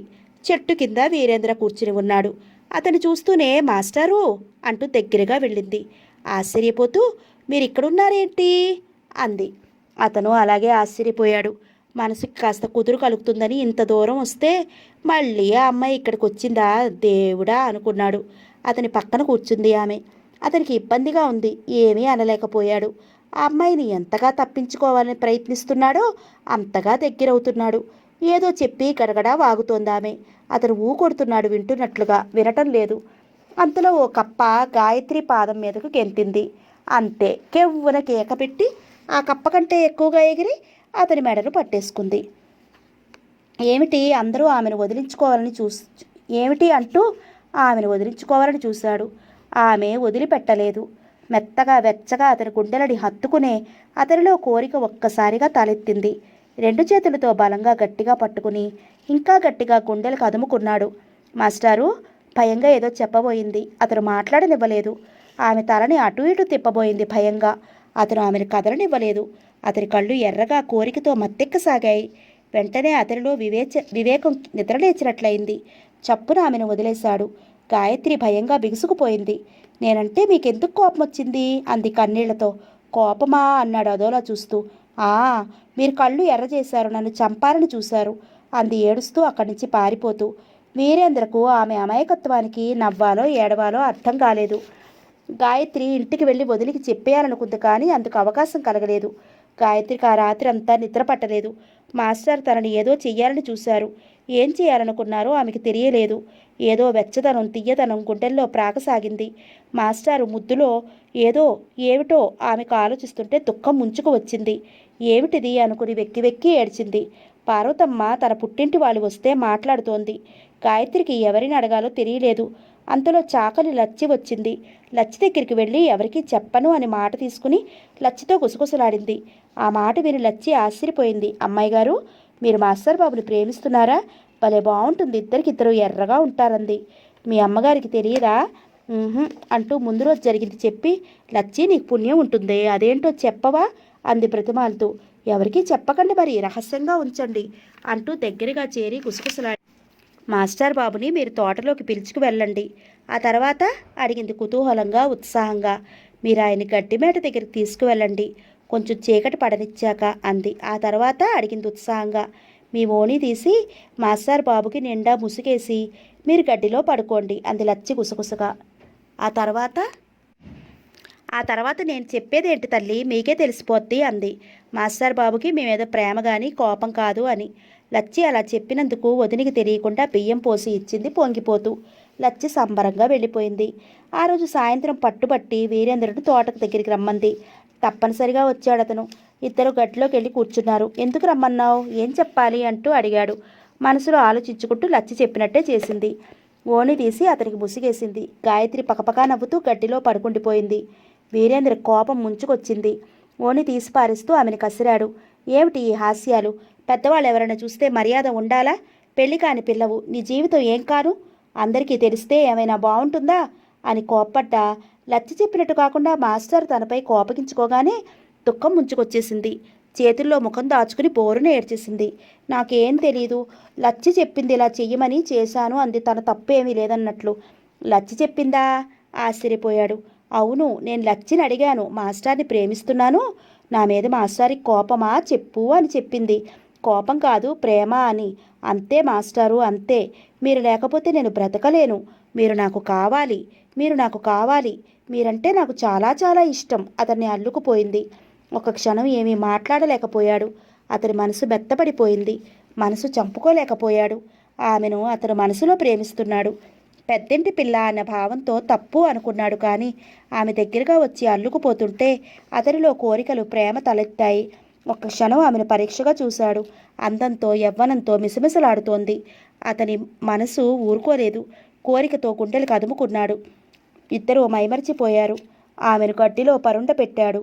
ఆమెను ఆక్రమించుకుంటూ ఇద్దరినీ గడ్డిలో కప్పేశాడు, ఎవరికీ కనిపించకుండా. గాయత్రి మనసు ఆనందంతో గంతులు వేసింది. తను మాస్టారు సొంతమైపోయిందనుకుంది. సమయం గడిచింది. గడ్డిలో నుంచి ఇద్దరూ బయటపడ్డారు. ఆమెను చూసి నవ్వాడు. గాయత్రి సిక్కు మొగ్గలయింది. లచ్చి మాటలు గుర్తుకొచ్చాయి. ఆ తర్వాత ఏం జరుగుతుందో నీకే తెలిసిపోతుంది తల్లి అని చెప్పటం ఎందుకు అన్న మాటలు. ప్రేమలో మునిగిపోయిన ఆడామగా కనిపిస్తే ఆ హాయిలో తీయదనం ఆమెకు తెలిసిపోయింది. సీత చెప్పిన మాటలు గుర్తుకు వచ్చాయి. పెళ్ళైతే నీకు చాలా తెలుస్తాయి అంటూ. ఆ చాలా చాలా తెలిసిపోయాయి ఇప్పుడు. ఇది ప్రకృతి సహజం, ఇది సృష్టి రహస్యం. పెళ్ళి, సంసారం, ఈ మాటలకు అర్థం. భర్త అంటే ఏమిటి, భార్య భావన ఏమిటి, అనుబంధం అంటే ఏమిటి, పిల్లలంటే ఏమిటి, ఆ పల్లెటూరి అమాయకురాలైన అమ్మాయికి ఆ క్షణంలో తెలిసిపోయాయి. జీవితం అంటే ఇదా, ఇంత తీయనిదా, ఇంత హాయి కలిగిస్తుందా అనుకుంది. అతను లేచి చేయి అందిస్తే ఆమెకు సిగ్గుపడుతూ చేయి అందుకుని లేచింది. ఇద్దరూ ఇంటితో అవపట్టారు ఆ చీకట్లో. ఎప్పుడు మళ్ళీ అడిగాడు మత్తుగా చూస్తూ. ఆమె సిగ్గుపడింది. చెప్పు, ఎప్పుడు మరలా? రేపు ఇదే టైంకి తప్పకుండా వస్తావు కదూ? తప్పకుండా వస్తాను అంటే చెయ్యి వదిలి పరుగు తీసింది గాయత్రి. రోజులా ఆమె వదిన గారి ఒడిలో పడలేదు. ఆకతాయిగా ఆడలేదు. కుదురు వచ్చినట్లయింది. మనిషిలో మనసులో మార్పు వచ్చింది. ఆ మార్పు అన్నా వదినలు గమనించలేదు. ఆ మర్నాడు సాయంత్రం దీపాలు పెట్టే వేళ మళ్ళీ తోటలో ఇద్దరు కలుసుకున్నారు. ఈసారి అతను కోపగించుకోలేదు. మనసు ఆపుకోలేని వాడిలా చేతులు చాపాడు. ఆ చేతుల్లో వాలిపోయింది. ఆనందాన్ని హాయిని పంచుకోవడానికి అన్నట్లు గడ్డిలోకి దూరిపోయారు. టైం అవటంతో గాయత్రి ఏమీ ఎరగనట్లుగా ఇంటికి వెళ్ళిపోయింది. ఆ రోజు మొదలు ప్రతిరోజు సాయంత్రం తోట వారిని ఆహ్వానించసాగింది. గడ్డిమేట వారిద్దరికీ పూలపాన్పయింది. అలా ఆనందంగా హాయిగా రోజులు గడిచిపోతున్నాయి. రోజురోజుకి వాళ్ళ అనురాగ బంధాలు మరింత గట్టిగా విడరానంతగా ముడిపడి పోసాగాయి. ఒకరినొకరు చూడకుండా ఉండలేని స్థితికి వచ్చేశారు. వీరేంద్ర నెల జీతం అందుకున్న ఊరు నుండి వెళ్ళిపోయే ప్రయత్నం చెయ్యలేదు. గాయత్రి అతని ప్రాణం. ప్రాణాన్ని వదిలి ఉండటం ఎలా, అదే అతని ప్రశ్న. అందుకే ఉండిపోయాడు. మునుపటిలో కాకుండా వీరేంద్రలో ఉత్సాహం వచ్చి ఆనందంగా అనిపించసాగింది. బంగారు బొమ్మ గాయత్రిని పెళ్లి చేసుకోవాలనే నిర్ణయానికి వచ్చాడు. అదే విషయం గాయత్రితో అంటే పెళ్లి చేసుకుంటాను అంది. అన్నా వదినలు ఇష్టపడకపోయినా సరే అంది. ఆ రోజు సాయంత్రం తోటలో గడ్డిమేట దగ్గర కూర్చున్నారు, సరదాగా కబుర్లు చెప్పుకుంటూ. అతన్ని ఏదో హాస్యంగా అనటంతో జడ పట్టుకున్నాడు. ఆమె నవ్వుతూ లేచింది. అతను ఆమె వెంటపడి ఆమెను పట్టుకుని రెండు చేతుల మీద పైకెత్తి గిరగిరా తిప్పి గడ్డిమేటలో పడేసి అతను పడ్డాడు. గాయత్రి పకపకా నవ్వింది. ఇద్దరూ కితకితలు పెట్టుకుంటూ కింద పైన ఒకరి మీద ఒకరు దొర్లుతూ గడ్డిలోకి దూరిపోయారు. ఆ దృశ్యం పడకూడని వారి కంట పడనే పడిపోయింది. ఆయన ఉగ్రరూపం దాల్చాడు. పులిలా మారాడు. చిందులు తొక్కుతూ ఇంటికి వెళ్ళిపోయాడు. వీరేంద్ర కోసం ఇంటి మనుషులను పంపించి ఈడ్చుకు రమ్మన్నారు. ఫలితం వీరేంద్రుడి చెట్టుకు కట్టి ఒంటి మీద చొక్కా లేకుండా రక్తాలు వచ్చినట్లు ప్రాణం పోయేంత వరకు కొట్టించారు. విశ్వనాథం గారు మండిపడిపోయారు. ఆవేశం పట్టలేకపోయారు. ఆయన కళ్ళు అగ్నిగోళాల్లా అయ్యాయి. పార్వతమ్మ విషయం తెలిసి నోటమాట రాని దానిలా ఉండిపోయింది. గాయత్రి రాబోతుంటే విశ్వనాథం గారు ఆమె చెంప పగిలిపోయేలా కొట్టి లోపలికి పొమ్మన్నారు. గాయత్రి ఏడుస్తూ లోపల ఉండిపోయింది. వీరేంద్ర కొట్టిన దెబ్బలు ఎవరూ కళ్ళతో చూసి భరించలేకపోయారు. స్పృహ తప్పిపోతోంది. అతనికి ముక్కులో నుండి రక్తం వస్తోంది. వీపు మీద ఎర్రని తట్టలు తేలిపోయి రక్తాలు వస్తున్నాయి. స్పృహ తప్పిపోగానే తీసుకెళ్లి ఆ ఇంట్లో పడేసి రమ్మన్నారు. స్పృహ రాగానే వాడిని ఊరు నుండి తరిమేయమని ఆజ్ఞాపించారు. వీరేంద్ర ప్రసాద్కి స్పృహ వచ్చింది. అక్కడ ఉన్న ముసలమ్మ చెప్పింది, ఎందుకు బాబు ఆడపిల్ల జోలికి వెళ్ళావు? ఈ పల్లెటూరులో చాలా జాగ్రత్తగా ఉండాలి. పల్లె ప్రజలు అభిమానంతో ఎంత ప్రాణం పెడతారో, మాట పట్టింపు వస్తే ప్రాణం తీస్తారు. నువ్వు ఇక్కడ ఉండకు, బ్రతకడానికి పట్నాలే నయం. ఎవరి విషయం పట్టించుకోరు. వెళ్ళిపో బాబు అంటూ అతని సామాన్లన్నీ సర్ది ప్రయాణం చేయించింది. భారమైన మనసుతో చీకట్లో ప్రయాణమయ్యాడు. ఈ విషయం స్నేహితురాలు గాయత్రికి చెప్పింది. మాస్టారు ఊరు విడిచి వెళ్ళిపోతున్నారు అంటూ. నేను మాస్టార్ని విడిచి బతకలేను అంటూ ఎవరికీ చెప్పకుండా పెరటి త్రోవన పరిగెత్తింది ఆ చీకట్లో. అప్పటికే వీరేంద్ర చాలా దూరం వెళ్ళిపోయాడు. ఒకరుస్తూ చివరికి అతన్ని అందుకుంది. మాస్టారు వెళ్ళిపోతున్నారా అంటూ.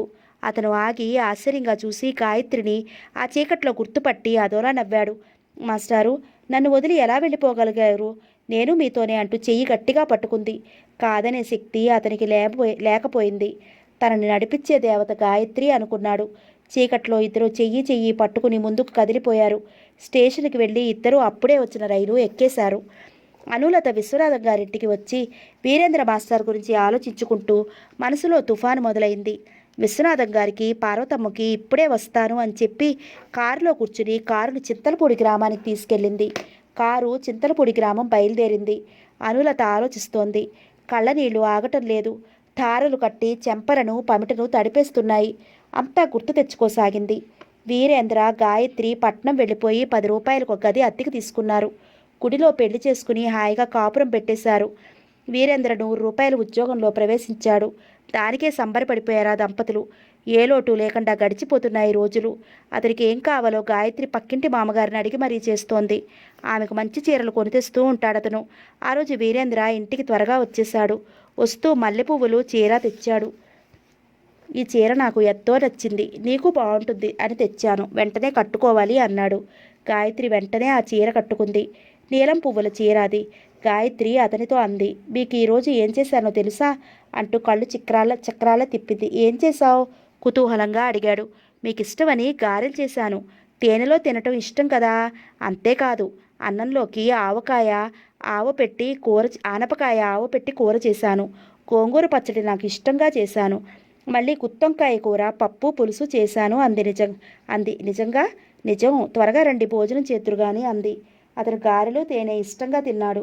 ఇష్టమైన కూరలతో భోజనం చేశాడు. అబ్బా ఎక్కువ తినేశాను, కదలలేకపోతున్నానన్నాడు పొట్ట పట్టుకుంటూ. మీ పొట్టలో పాపాయి ఉందేమో అంటూ కిలకిలా నవ్వింది. అతడు గట్టిగా నవ్వాడు.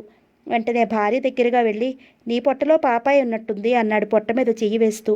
పరుగు పెట్టింది నవ్వుతూ. మర్నాడు మధ్యాహ్నం కాకరకాయ పులుసు పెట్టింది అన్నంలోకి. కాకరకాయ పులుసా? నాకు ఇష్టం లేదు, నేను తినను అన్నాడు. మరేం చేయమంటారు? ఇంట్లో ఏ కూరలు లేవంది ముఖం అదోలా పెట్టుకుని. అతను ఎలాగో తినేశాడు, ఆమె బాధపడుతుందని. గాయత్రి కళ్ళనీళ్లు తెచ్చుకుంది బాధగా. భర్తకు ఆ కూర వేశానే అని. అలా రోజులు గడుస్తున్నాయి. సంవత్సరం గడిచింది. ఆ రోజు వీరేంద్ర అన్నాడు, నాకు పంచదార అరిసెలు తినాలని ఉందని. మర్నాడు పక్కనున్న వారిని అడిగి అతి కష్టం మీద భర్తకు పంచదార అరిసెలు వండి పెట్టింది. ఏదో అన్నాను, నిజంగా వండావా అన్నాడు ప్రేమగా చూస్తూ. మరి వండనా, తినండి అంటూ చెప్పింది. ఇద్దరూ తిన్నారు సరదాగా కబుర్లు చెప్పుకుంటూ. విశ్వనాథం గారు దంపతులు గాయత్రి వీరేంద్రతో వెళ్ళిపోయిన దగ్గర నుండి అవమానంతో కృంగిపోయారు. తల ఎత్తుకోలేకపోయారు. అందరూ చాటుగా ఏదో అనుకుంటూనే ఉన్నారు. విశ్వనాథం గారు కోపంతో మండిపోయి ఉడికిపోతూ వీరేంద్ర గాయత్రుల కోసం గాలించసాగారు. మనుషులని అన్ని వైపులకు పంపించి వెతికించసాగారు. అన్ని పల్లెలు పట్నాలు వెతకసాగారు. గాయత్రి వెళ్ళి 2 సంవత్సరాలైంది. 3 సంవత్సరాలు కూడా అయిపోయింది. అయినా వాళ్ళ జాడ కనిపించటం లేదు. కనిపిస్తే వీరేంద్రుడు నరికి పారేసి గాయత్రిని ఎత్తుకు తీసుకొచ్చేయమన్నారాయన. వాళ్ళు పట్టు వదల్లేదు. వీరేంద్ర ఎక్కడ ఉన్నా పట్టి చంపేయమన్నారాయన. 3 సంవత్సరాలు అయిపోయినా పట్టు వదల్లేదు. అలా వెతికిస్తున్నారు. పార్వతమ్మ మంచం పట్టింది, లేవలేకపోతోంది. అల్లారి ముద్దుగా పెంచిన పిల్ల కనిపించకపోవడంతో నిలవలేకపోతోంది. ఆమె జాడ కనిపించక మంచంలో పడింది. భోజనం మానేసింది. పిచ్చి చూపులు చూడసాగింది. నా గాయత్రి వస్తుందా అన్నట్లు. విశ్వనాథం గారికి రాత్రులు నిద్ర పట్టడం లేదు. అదే పగ, అదే కక్ష. ఎలా కక్ష తీర్చుకోవటం? ఏ విధంగా చెల్లెలు నా ఇంటికి తీసుకొచ్చేయాలి? ఎలా ఆలోచిస్తున్నారు. ఆయన కంటికి నిద్ర రాలేదు. బాధపడసాగారు. అవమానంతో కుమిలిపోసాగారు. రాత్రి పగలు అదే ఆలోచనతో గడుపుతున్నారు. గాయత్రికి నెల తప్పటంతో వీరేంద్ర సంతోషంతో పొంగిపోయాడు. భార్యను అపురూపంగా చూడసాగాడు. నెలలు గడుస్తున్నాయి. ఆమెలో ఏదో దిగులు కలగసాగింది. ఏమిటి ఏమిటి అని భర్త అడగగా చెప్పింది. ఏవండి, మా వదిన చేత్తో అన్నం తినాలని ఉంది. అతనేమీ మాట్లాడలేకపోయాడు. కడుపుతో ఉన్న వాళ్ళకి ఏవో కోరికలు ఉంటాయి. ఆ కోరికలు తీర్చడం భర్తగా తన ధర్మం. భార్య పుట్టింటికి వెళ్ళి అన్నం తినాలని వెళితే వాళ్ళు తనని ఆదరిస్తారా? అసలే పల్లెటూరు. వీరేంద్ర ఏమీ మాట్లాడలేదు. ఆమె మనసు చంపుకోలేకపోతోంది. వదిన చేత్తో పెట్టిన అన్నం తినాలని అనిపిస్తోంది. ఎలా? ఆమె దిగులుగా ఉండసాగింది. పక్కింటి మామగారు వీరేంద్రకు మెల్లగా నచ్చ చెప్పింది. వాళ్ళ కథ విని ఉండటంతో అప్పుడు అలా కోపగించుకున్నారు. అయితే అది సహజం. ఇప్పుడు వాళ్ళ కోపం పోయి ఉంటుంది. బిడ్డను చూడాలని వాళ్లకు ఉండదా? అందులో ఆమె ఒట్టి మనిషి కాదు. ఈ టైంలో ఎలా కాదంటారు? అంత రాక్షసులు ఎవరూ ఉండరు. ఆదరిస్తారు. మంచి రోజు చూసుకుని ప్రయాణం అయ్యి వెళ్ళండి అని సలహా ఇచ్చింది. వీరేంద్ర మెత్తపడ్డాడు. వెళ్ళటానికి ఇష్టపడినా వెంటనే అక్కడికి వెళ్లకుండా చింతలపూడి గ్రామంలో తెలిసిన వాళ్ళు ఉన్నారు. అక్కడికి ముందు కబురు చేద్దామనుకుని నిశ్చయించుకుని ఈ విషయం భార్యకు చెప్పి ప్రయాణం అవ్వమన్నాడు. ఆమె ఉత్సాహంగా బయలుదేరింది. ఇల్లు ఖాళీ చేసేశారు. మళ్ళీ ఎప్పుడు వస్తామో ఏమో అని ఉద్యోగానికి సెలవు పెట్టాడు. షాపులో పద్దులు రాయటం ఆ పని అతంది. చింతలపూడి గ్రామం వెళ్లారు. అక్కడ 2 రోజులు గడిచిపోయాయి. ఆ ఊళ్ళో అతనికి వరుసకి మేనమామ అవుతాడు. ఆయన చనిపోయాడు. భార్య ఉంది. ఇద్దరిని ఆదరించి ముచ్చట పడింది. గాయత్రికి ఏం కావాలో అన్నీ చూసింది. ఆమె మనసు అన్నా వదిలిని ఎప్పుడు చూస్తానా అని కొట్టుకుపోసాగింది. వీరేంద్ర ప్రసాద్ విశ్వనాథం గారికి తను చింతలపూడి గ్రామం వచ్చినట్లు కబురు పంపించాడు. వాళ్ళు వచ్చి తీసుకువెళ్తారని ఎదురు చూడసాగాడు. గాయత్రి ఎదురు చూస్తోంది. కారు చింతలపూడి గ్రామంలోకి ప్రవేశించింది. ఆలోచనలు ఆపి అందరినీ అడిగించింది. వీరేంద్ర మాస్టారు ఇల్లు ఎక్కడా అంటూ. ఎవ్వరికీ అర్థం కాలేదు. ఎవ్వరూ ఆ పేరు గల వాళ్ళు లేరే అని ఆలోచించారు. మనిషిని అడిగింది. దయచేసి మీకు పుణ్యం ఉంటుంది. వీరేంద్ర మాస్టర్ ఇల్లు ఎక్కడో చెప్పండి అని ప్రాధేయపడింది. ఇద్దరూ ఆలోచించి ఎవరు చెప్పమా ఆ పేరు గలవాళ్ళు ఎవరూ లేరే అని అనుకుంటుండగా, ఓహో అది గది ఆయన కాబోలు అన్నాడు ఆ దారిని వెళుతున్న ఓ పాలేరు. ఎవరది? కుంటి మాస్టర్ కాబోలు అన్నాడు. కుంటి మాస్టారా అడిగారు. కుంటి మాస్టారా? కాదే అంది. ఎడంచేయి మోచేయి వరకు ఉండదు. అలాగే పనిపాట చేసుకుంటారు. పిల్లలకి ప్రైవేట్లు చెప్తూ ఉంటాడు. పేరు అదే కామోసు అని చెప్పాడు. చెయ్యలేదా? ఎవరి సంగతి చెప్తున్నారు అనుకుంటూ, పోనీ ఆయన ఇల్లు ఎక్కడా అడిగింది. ఆ మాస్టర్ కొంచెం చదువుకుని ఉంటారు. అడిగితే తెలుస్తుంది. వీరేంద్ర గురించి అనుకుంది. ఆ ఇల్లు చెప్పారు. కారులో కూర్చుంది. కొంచెం ఊరి చివరగా ఉంది ఆ ఇల్లు. కారు దిగి లోపలికి వెళ్ళింది. ఎముకల గూడులా నడవలేక నడుస్తున్న ఓ ముసలాయన కనిపించారు. పంచే బనీను ఎడంచేయి మోచేయి వరకే ఉంది. మిగతా భాగం లేదు. తల అంతా నెరిసిపోయి ఉంది. కనుబొమలు, కనురెప్పలు, వెంట్రుకలు నెరిసిపోయాయి. కారు ఆగగానే ఎవరు అంటూ కళ్ళు చికిలిస్తూ ఆశ్చర్యంగా చూశాడు. అనులత క్షణం సేపు అలా చూసింది. ఆయనే వీరేంద్ర మాస్టారు అంది. ఎవరు? నేను అంది. ఆపై మాటలు రాలేదు. దుఃఖం ఆగటం లేదు. కన్నీరు ఆగటం లేదు. నేను అంటే ఆశ్చర్యంగా అడిగారు. గాయత్రి అంది మెల్లగా. ఆయన ఒక్కసారి త్రుళ్ళిపడ్డారు. ఎవరు? గాయత్రి అన్నారు. గాయత్రి స్నేహితురాల్ని అంది మెల్లగా. ఆయన నవ్వారు. గాయత్రి స్నేహితురాల్ని అంటే నమ్ముతానా? ఆమె వయసులో సగం వయసు కూడా లేదు అన్నారు నవ్వుతూ. ఆమె అనుకుంది. భోజనం చేశారా మాస్టారు అడిగింది. చేయబోతున్నానమ్మా. నువ్వెవరు తల్లి అడిగాడు. ఆమెకు దుఃఖం ఆగలేదు. మాస్టారు మీ చెయ్యి ఏది అడిగింది. ఆ మాటలకు ఆయన కళ్ళ నీళ్లు కిరుడు తిరిగాయి. ఆ చెయ్యి గాయత్రి పట్టుకుపోయిందమ్మా అన్నారు కళ్ళు తుడుచుకుంటూ. ఏం జరిగింది మాస్టారు? అది అంతా ఓ పెద్ద కథ. ఇప్పుడు చెప్పినా తరగదు. అవును, ఇంతకు నువ్వెవరమ్మా? నేనెవరినైతేనే మిమ్మల్ని చూడాలని పట్నం నుంచి వచ్చాను అంది. అలాగా రామ్మ అంటూ కుర్చీ చూపించింది. మర్యాద చేశారు. ముందు మీరు భోజనం చేయండి మాస్టారు అని అంటూ చనువుగా అతనికి వడ్డించసాగింది. ఆయన ఆశ్చర్యపోయారు. ఎవరి అమ్మాయి అనుకుంటూ. ఏం కూర మాస్టారు? ఆయన నవ్వి, ఏదో చేసుకున్నాను, వంటి చెయ్యి. అలాగే కాకరకాయ పులుసు చేశారు. కాకరకాయ పులుసు మీరు తింటారా? మీకు ఇష్టం ఉండదు కదా?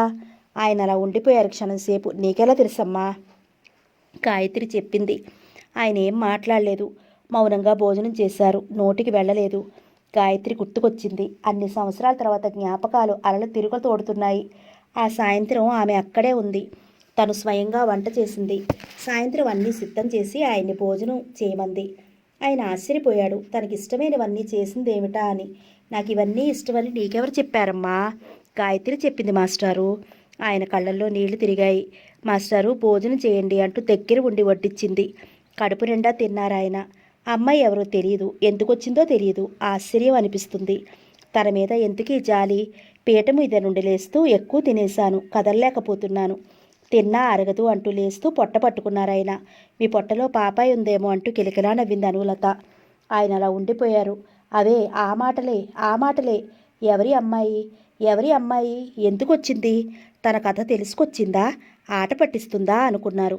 ఆ రాత్రి మాస్టారు ఏమిటమ్మా, గాయత్రి చీర నీలపు వరద ఉండాలి అన్నది మెల్లగా చూస్తూ. ఆయన ఏం మాట్లాడలేదు. ఆమె వెంటనే లేచి పెట్టెలు తడిమి ఆ చీర తీసుకుని కట్టుకుని వచ్చింది. మాస్టారు, ఈ చీర మీకు ఇష్టం కదూ, అందుకే కట్టుకున్నాను అంది. ఆయనకి ఏమనాలో తోచటం లేదు. బాధగా చూశారు. మాస్టారు, ఏమిటమ్మా, మీకు విశ్వనాథ గారు పార్వతమ్మ అంటే కోపమా అడిగింది. లేదన్నట్టు తల తిప్పారు. మరి వాళ్ళు ఇక్కడికి రావచ్చా? ఆయన మాట్లాడలేదు. చెప్పండి మాస్టారు. రావచ్చమ్మా. మీరు నన్ను అమ్మా అమ్మ అని పిలవకండి, నాకు బాగుండదు. మరి ఏమని పిలవాలి అడిగారు. గాయత్రి అని పిలవండి. ఆయన అలా చూశారు. అనులత కళ్ళు వర్షించసాగాయి. నన్ను గాయత్రి అని పిలవండి, ఒక్కసారి పిలవండి. ఆయన పిలవలేదు. దగ్గరగా వెళ్ళి ఆయన గుండెలపై చెయ్యి వేసి రాసింది. నేను మీ గాయత్రిని అండి, నమ్మండి. అన్నయ్య వదిలిని చూసి వచ్చాను. అవునండి, అవును. మీరు నాకు భర్త. మనం ఫలానా ఊళ్ళో ఉండేవాళ్ళం, గుర్తులేదా అడిగింది. మాస్టారు, మీ చెయ్యి ఏమైంది చెప్పరు? మాస్టారు, నన్ను మీరు గుర్తుపట్టలేదా? ఆయనకు నోట మాట రావటం లేదు. ఏమని చెప్తారు? నిజమా కలా? అనులత అంతా గుర్తు చేసుకుంటూ పక్కపక్క నవ్వసాగింది. మాస్టారు, నేను అప్పుడు బొమ్మల పెళ్ళిళ్ళు చేసుకోవాలని తోటలోకి వెళ్ళాను. నా చేతిలో ఉన్న దండ జారిపోయింది, మీ మెడలో పడిపోయింది. మనకు పెళ్ళైపోయిందని అన్నారే. అనులత పక్కపక్క నవ్వుతోంది. ఒకరోజు మీరు కొత్త బట్టలు వేసుకుంటే మిమ్మల్ని ఇలా ముద్దు పెట్టుకున్నానే అంటూ ఆయన నుదురు మీద ముద్దు పెట్టుకుంది. ఆ రోజు అంటూ బోరున ఏడ్చింది ఆయన్ని పట్టుకుని. మాస్టారు, మన విషయం అన్నయ్యకి తెలిసిపోయింది కదూ, మిమ్మల్ని అంటూ ఆయన గుండెల మీద తల అంచి బోరున ఏడ్చింది. వీరేంద్ర గారు ఆశ్చర్యంతో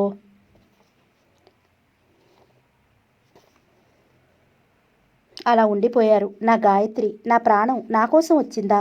జన్మ ఎత్తి వచ్చిందా? వెతుక్కుంటూ నేను ఎలా ఉన్నానో అని ఏడుస్తూ వచ్చిందా? ఆయన కన్నీళ్లతో ఆమె తల నిమిరాడు. మిమ్మల్ని కొట్టించారు, మీ స్పృహపై పడిపోయారు. అప్పుడు నేను ఎంత ఏడ్చానో మీరు ఊరు విడిచి వెళ్ళిపోతుంటే నేను వచ్చేశాను కదండి అంటూ ఏడ్చింది. ఆయన మౌనంగా కళ్ళు మూసుకున్నారు బాధగా. 25 సంవత్సరాల పైన మాట. గాయత్రి, మళ్ళా పిలవండి. ఆ పిలుపు ఎన్ని ఎన్నాళ్ళయిందో. ఆనాటి రోజులు గుర్తుకొస్తున్నాయి. వీరేంద్ర గారు ఆలోచించసాగారు. గాయత్రికి నెలలు నిండుతున్నాయి. ఆ కారణంగా పుట్టింటి వారిని చూడాలని ఆమె కోరిక మీద చింతలపూడి గ్రామం తీసుకొచ్చారు భార్యని. మేనమామ భార్య దగ్గర ఉన్నారు ఇద్దరు. గాయత్రిని తీసుకుని చింతలపూడి గ్రామం వచ్చినట్లు విశ్వనాథం గారికి కబురు చేశాడు. 2 రోజులు ఎవ్వరూ రాలేదు. సవారీ బండి రాలేదు. అన్నా వదినలు రాలేదు. గాయత్రి దిగులు పడసాగింది. అతని మేనమామ భార్య ఆవిడని ఓదార్చసాగింది. వస్తారు, బెంగ పెట్టుకోకు అంటూ. తను వెళితే ఏమంటారు, పొమ్మంటారా? అన్నా వదినలు ఎప్పుడూ అలా అందరూ సంతోషిస్తారు అనుకుంటూ ఈ విషయం భర్తకి చెప్పింది. చూద్దాం రేపు అన్నాడతను. వీరేంద్ర ఆలోచిస్తున్నాడు. గాయత్రి ఇలా కోరిక వెళ్ళబుచ్చింది. ఆమెను పుట్టింటికి తీసుకెళ్లాలా వద్దా అని మేనమామ భార్యని లేపి అడిగాడు. ఈలోగా గాయత్రి కెవ్వున భూమి అదిరిపోయినట్టు కేక పెట్టింది. అంతే, వీరేంద్ర ఒక్క పరుగులో బయటకు పరిగిపెట్టాడు. 10 మంది మనుషులు ఉన్నారు, తువ్వాళ్లు కట్టుకుని, ఆనవాలు తెలియకుండా. గాయత్రికి లెక్కలేనని కత్తిపోట్లు గుండెల్లో వెన్నుల్లో దిగిపోయాయి. ఆ చీకట్లో ఆకారం తెలియక మంచం మీద పడుకున్నది వీరేంద్ర అని అనుకున్నారు. చచ్చిపోయింది గాయత్రి అని. వీరేంద్ర చావలేదని అతను రాగానే తెలిసిపోయింది. అతను అందరితో కలబడ్డాడు. గొడ్డలితో వీరేంద్ర చెయ్యి నరికివేయబడింది. గాయత్రి పిచ్చిగా అరిచాడు. గాయత్రి రక్తం మడుగులో పడి ఉంది. నిండు చూలాలు. పసిపాపని ఎత్తుకుని ముద్దులాడాలని మురిసిపోయిన ఇల్లాలు దుర్మార్గుల కత్తిపోట్లకు బలైపోయింది. వీరేంద్ర వెనక్కి విరుచుకు పడిపోయాడు కెవ్వున అరుస్తూ. అంతా గుర్తు చేసుకుంటూ ఆయన గాయత్రి అని గట్టిగా అరిచి కళ్ళు మూసుకున్నారు. భర్త గుండెల మీద తల ఆనించింది అనులత. కాదు గాయత్రి. ఆయన కళ్ళు మూసుకునే ఉన్నారు. గాయత్రి తన్మయత్వంతో అలా ఆయన గుండెల మీద తల ఆంచుకునే ఉంది. అనులత వెళ్ళిన తర్వాత పార్వతమ్మకి అప్పుడు అర్థమైంది. గాయత్రి కానీ రాలేదు కదా, తన కోసం వచ్చిందా వెతుక్కుంటూ. ఈ వదిన అన్నగారి కోసం బాధపడి కన్నీళ్లతో వచ్చిందా అని ఆలోచిస్తూ భర్తకు చెప్పింది. ఏమండి అంటూ. ఏమిటి ఏమిటి నువ్వనేది? మన గాయత్రి మనల్ని క్షమించిందా? ఏది? నా తల్లి, నా బంగారు తల్లి. ఆయనకి దగ్గు విపరీతంగా వచ్చింది. కళ్ళు కళ్ళుమంటూ తగ్గసాగారు. ఊపిరి తిరగటం లేదు. మనం వెళదాం అన్నట్టు సైగ చేశారు. వెళదాం, చింతలపూడి వెళ్ళి ఉంటుంది, వెళ్దాం పదండి, బండి కట్టమని చెప్పి వస్తాను అంటూ భర్త దగ్గరకు నుండి అవతలికి వెళ్ళి పాలేరుతో బండి సిద్ధం చేయమంది. లోపలికి వచ్చిందావిడ. ఆయన ఆయాసపడుతున్నారు. కళ్ళనీళ్లు కారుతున్నాయి. గాయత్రి, నా తల్లి, ఒక్కసారి కనిపించమ్మా అంటూ బాధగా కళ్ళు మూసుకున్నారు. పార్వతమ్మ ఆయన గుండెల మీద తల అంచుకుంది బాధగా. అనులత ఇంటిలో నుంచి పారిపోవడంతో శ్యామలి భయపడింది. అనంతకృష్ణ వస్తే ఏమంటాడో అనుకుని ఆ రోజంతా అదోలా అయిపోతూ బెంగగా భయంగా కూర్చుంది. ఆ మర్నాడు అనంతకృష్ణ వచ్చాడు. వస్తూనే హుషారుగా అను అను అని పిలిచాడు. శ్యామలి భయం భయంగా అంతా చెప్పింది. అంతా వినగానే అతని ముఖంలో కోపం తొంగి చూసింది. శ్యామలి వైపు కోపంగా చూస్తూ శ్యామలి అన్నాడు. ఏమిటన్నట్టు చూసింది. నన్ను నువ్వు పరీక్షించాలనుకుంటున్నావు. అనులత ఇంట్లో నుంచి వెళ్ళిపోయిందని చెప్తే మన మధ్య అడ్డుతెర తొలగిపోయిందని సంతోషించి నిన్ను పెళ్లి చేసుకుంటానని అలా చెప్తున్నావా? అది కాదండి. పక్కింటికి వెళ్ళిందా? అయ్యో లేదండి, నా మాట నమ్మండి అంది. అతను నమ్మించటం ఎలా అన్నట్లు. నిజమా? నాను ఎక్కడికి వెళ్ళింది? పత్తిపాడు గ్రామమా? విశ్వనాథం గారు, పార్వతమ్మ ఎవరు నాకు తెలియదే, నేనెప్పుడు వినలేదే అన్నారు ఆశ్చర్యంగా. ముందు అక్కడికి వెళ్దాం పదండి అంటూ తొందర చేసింది. అతి కష్టం మీద పత్తిపాడు గ్రామం వెళ్ళిన టాక్సీ పట్టుకున్నారు. డ్రైవర్ సెలవు పెట్టాడు. కారులో తిన్నగా పత్తిపాడు వెళ్లారు. విశ్వనాథం గారి ఇంటి ముందు కారు ఆగింది. కారులోంచి దిగి లోపలికి వెళ్లారు. వారిని అడిగితే అనులత ఇక్కడికి ఎందుకు వచ్చింది చెప్తారు అని. ఆ ఇంటి ముందు జనం మూగిపోయి ఉన్నారు. లోపలికి అలాగే వెళ్ళసాగారు. పాపం గాయత్రి వచ్చిందని సంబరంతో ప్రాణం వదిలేశారిద్దరు అని చెప్పుకుంటున్నారు. లోపలికి వెళ్ళగానే కనిపించిన దృశ్యం, విశ్వనాథం గారు మంచం మీద పడుకుని ఉన్నారు. ఆయన గుండెల మీద తల అంచి పార్వతమ్మ ఉంది. అలాగే ఆ ఇద్దరు ప్రాణాలు పోయాయి. కారు వీరేంద్ర ఇంటి ముందు ఆగింది. చింతలపూడి గ్రామం అది. వీరేంద్ర మాస్టారు ఇంటి ముందు జనం పోగైపోయారు. కారణం, అనంత్ శ్యామలి లోపలికి వెళ్ళి చూశారు. మాస్టారు పడుకుని ఉన్నారు. ఆయన గుండెల మీద అనులత తల అంచి ఉంది. అనులత కాదు, గాయత్రి. వాళ్ళ ప్రాణం ఎప్పుడో పోయింది. 25 సంవత్సరాల క్రితం చనిపోయిన భార్య తిరిగి వచ్చిందట. మళ్ళీ జన్మ ఎత్తిందట. భర్త కోసం వచ్చింది. ఇద్దరు ఒకేసారి చనిపోయారు. భార్య కోసం అలా ఆగారు. ఎదురు చూస్తూ ఆ పొట్టి మాస్టారు అంటూ సానుభూతి చూపించసాగారు. అనంత్, అను అంటూ కేక వేయబోయాడు. ఆ పల్లెటూరు జనం ఏమనుకుంటుందో అన్నట్లు అలా శిలా విగ్రహంలా నిలబడిపోయాడు. శ్యామలి అతని చెయ్యి పట్టి బయటికి తీసుకువచ్చింది. శ్యాము. శ్యామలికి దుఃఖం ఆగటం లేదు. అనులత శవాన్ని ఇంటికి తీసుకువెళ్ళడానికి లేదు. ఎలా? ఏమని చెప్తారు? శ్యాము, నాను లేకుండా నేను బ్రతకలేను. నాను చావు కోసమా ఇంత దూరం వెతుక్కుంటూ వచ్చింది అన్నాడు బాధగా. శ్యామలికి ఏం చేయాలో పాలుపోలేదు. అతని కారులో కూర్చోబెట్టి లోపలికి వెళ్ళి అక్కడి వాళ్ళతో చెప్పి వచ్చింది. అమ్మాయి తాలూకా వాళ్ళు వస్తారు, వచ్చేదాకా దహనపరచవద్దు అంటూ. వాళ్ళు సరే అన్నారు. వచ్చి కారులో కూర్చుంది. స్నేహితురాలింటికి తను సరదాగా వచ్చింది. ఇద్దరూ సరదాగా గడిపారు. అంతలో ఇలా అయింది. భగవంతుడు ఇంత కఠినాత్ముడా? వీరేంద్ర, గాయత్రి ప్రేమ అంత గొప్పదా? ఆలోచిస్తూ కుమిలి కుమిలి ఏడవసాగింది. అనంత్ కళ్ళు రెప్పవాల్చినట్టు అలాగే ఉండిపోయాయి. తన దేవత, ఆమె రాక కోసం తను ఎదురు చూస్తాడు. ఎన్నేళ్లైనా ఇది సత్యం. తన జీవితంలో కానీ తన హృదయంలో కానీ మరో అమ్మాయికి స్థానం ఉండదు. అంతే. అది నిజం, ముమ్మాటికి నిజం. తను అనులత మనిషి. ఈ నిర్ణయానికి తిరుగులేదు అనుకున్నాడు. బాధగా కళ్ళు మూసుకున్నాడు. శ్యామలి అతని వైపు బాధగా చూసింది. కారు ముందుకు సాగిపోతోంది. సమాప్తం.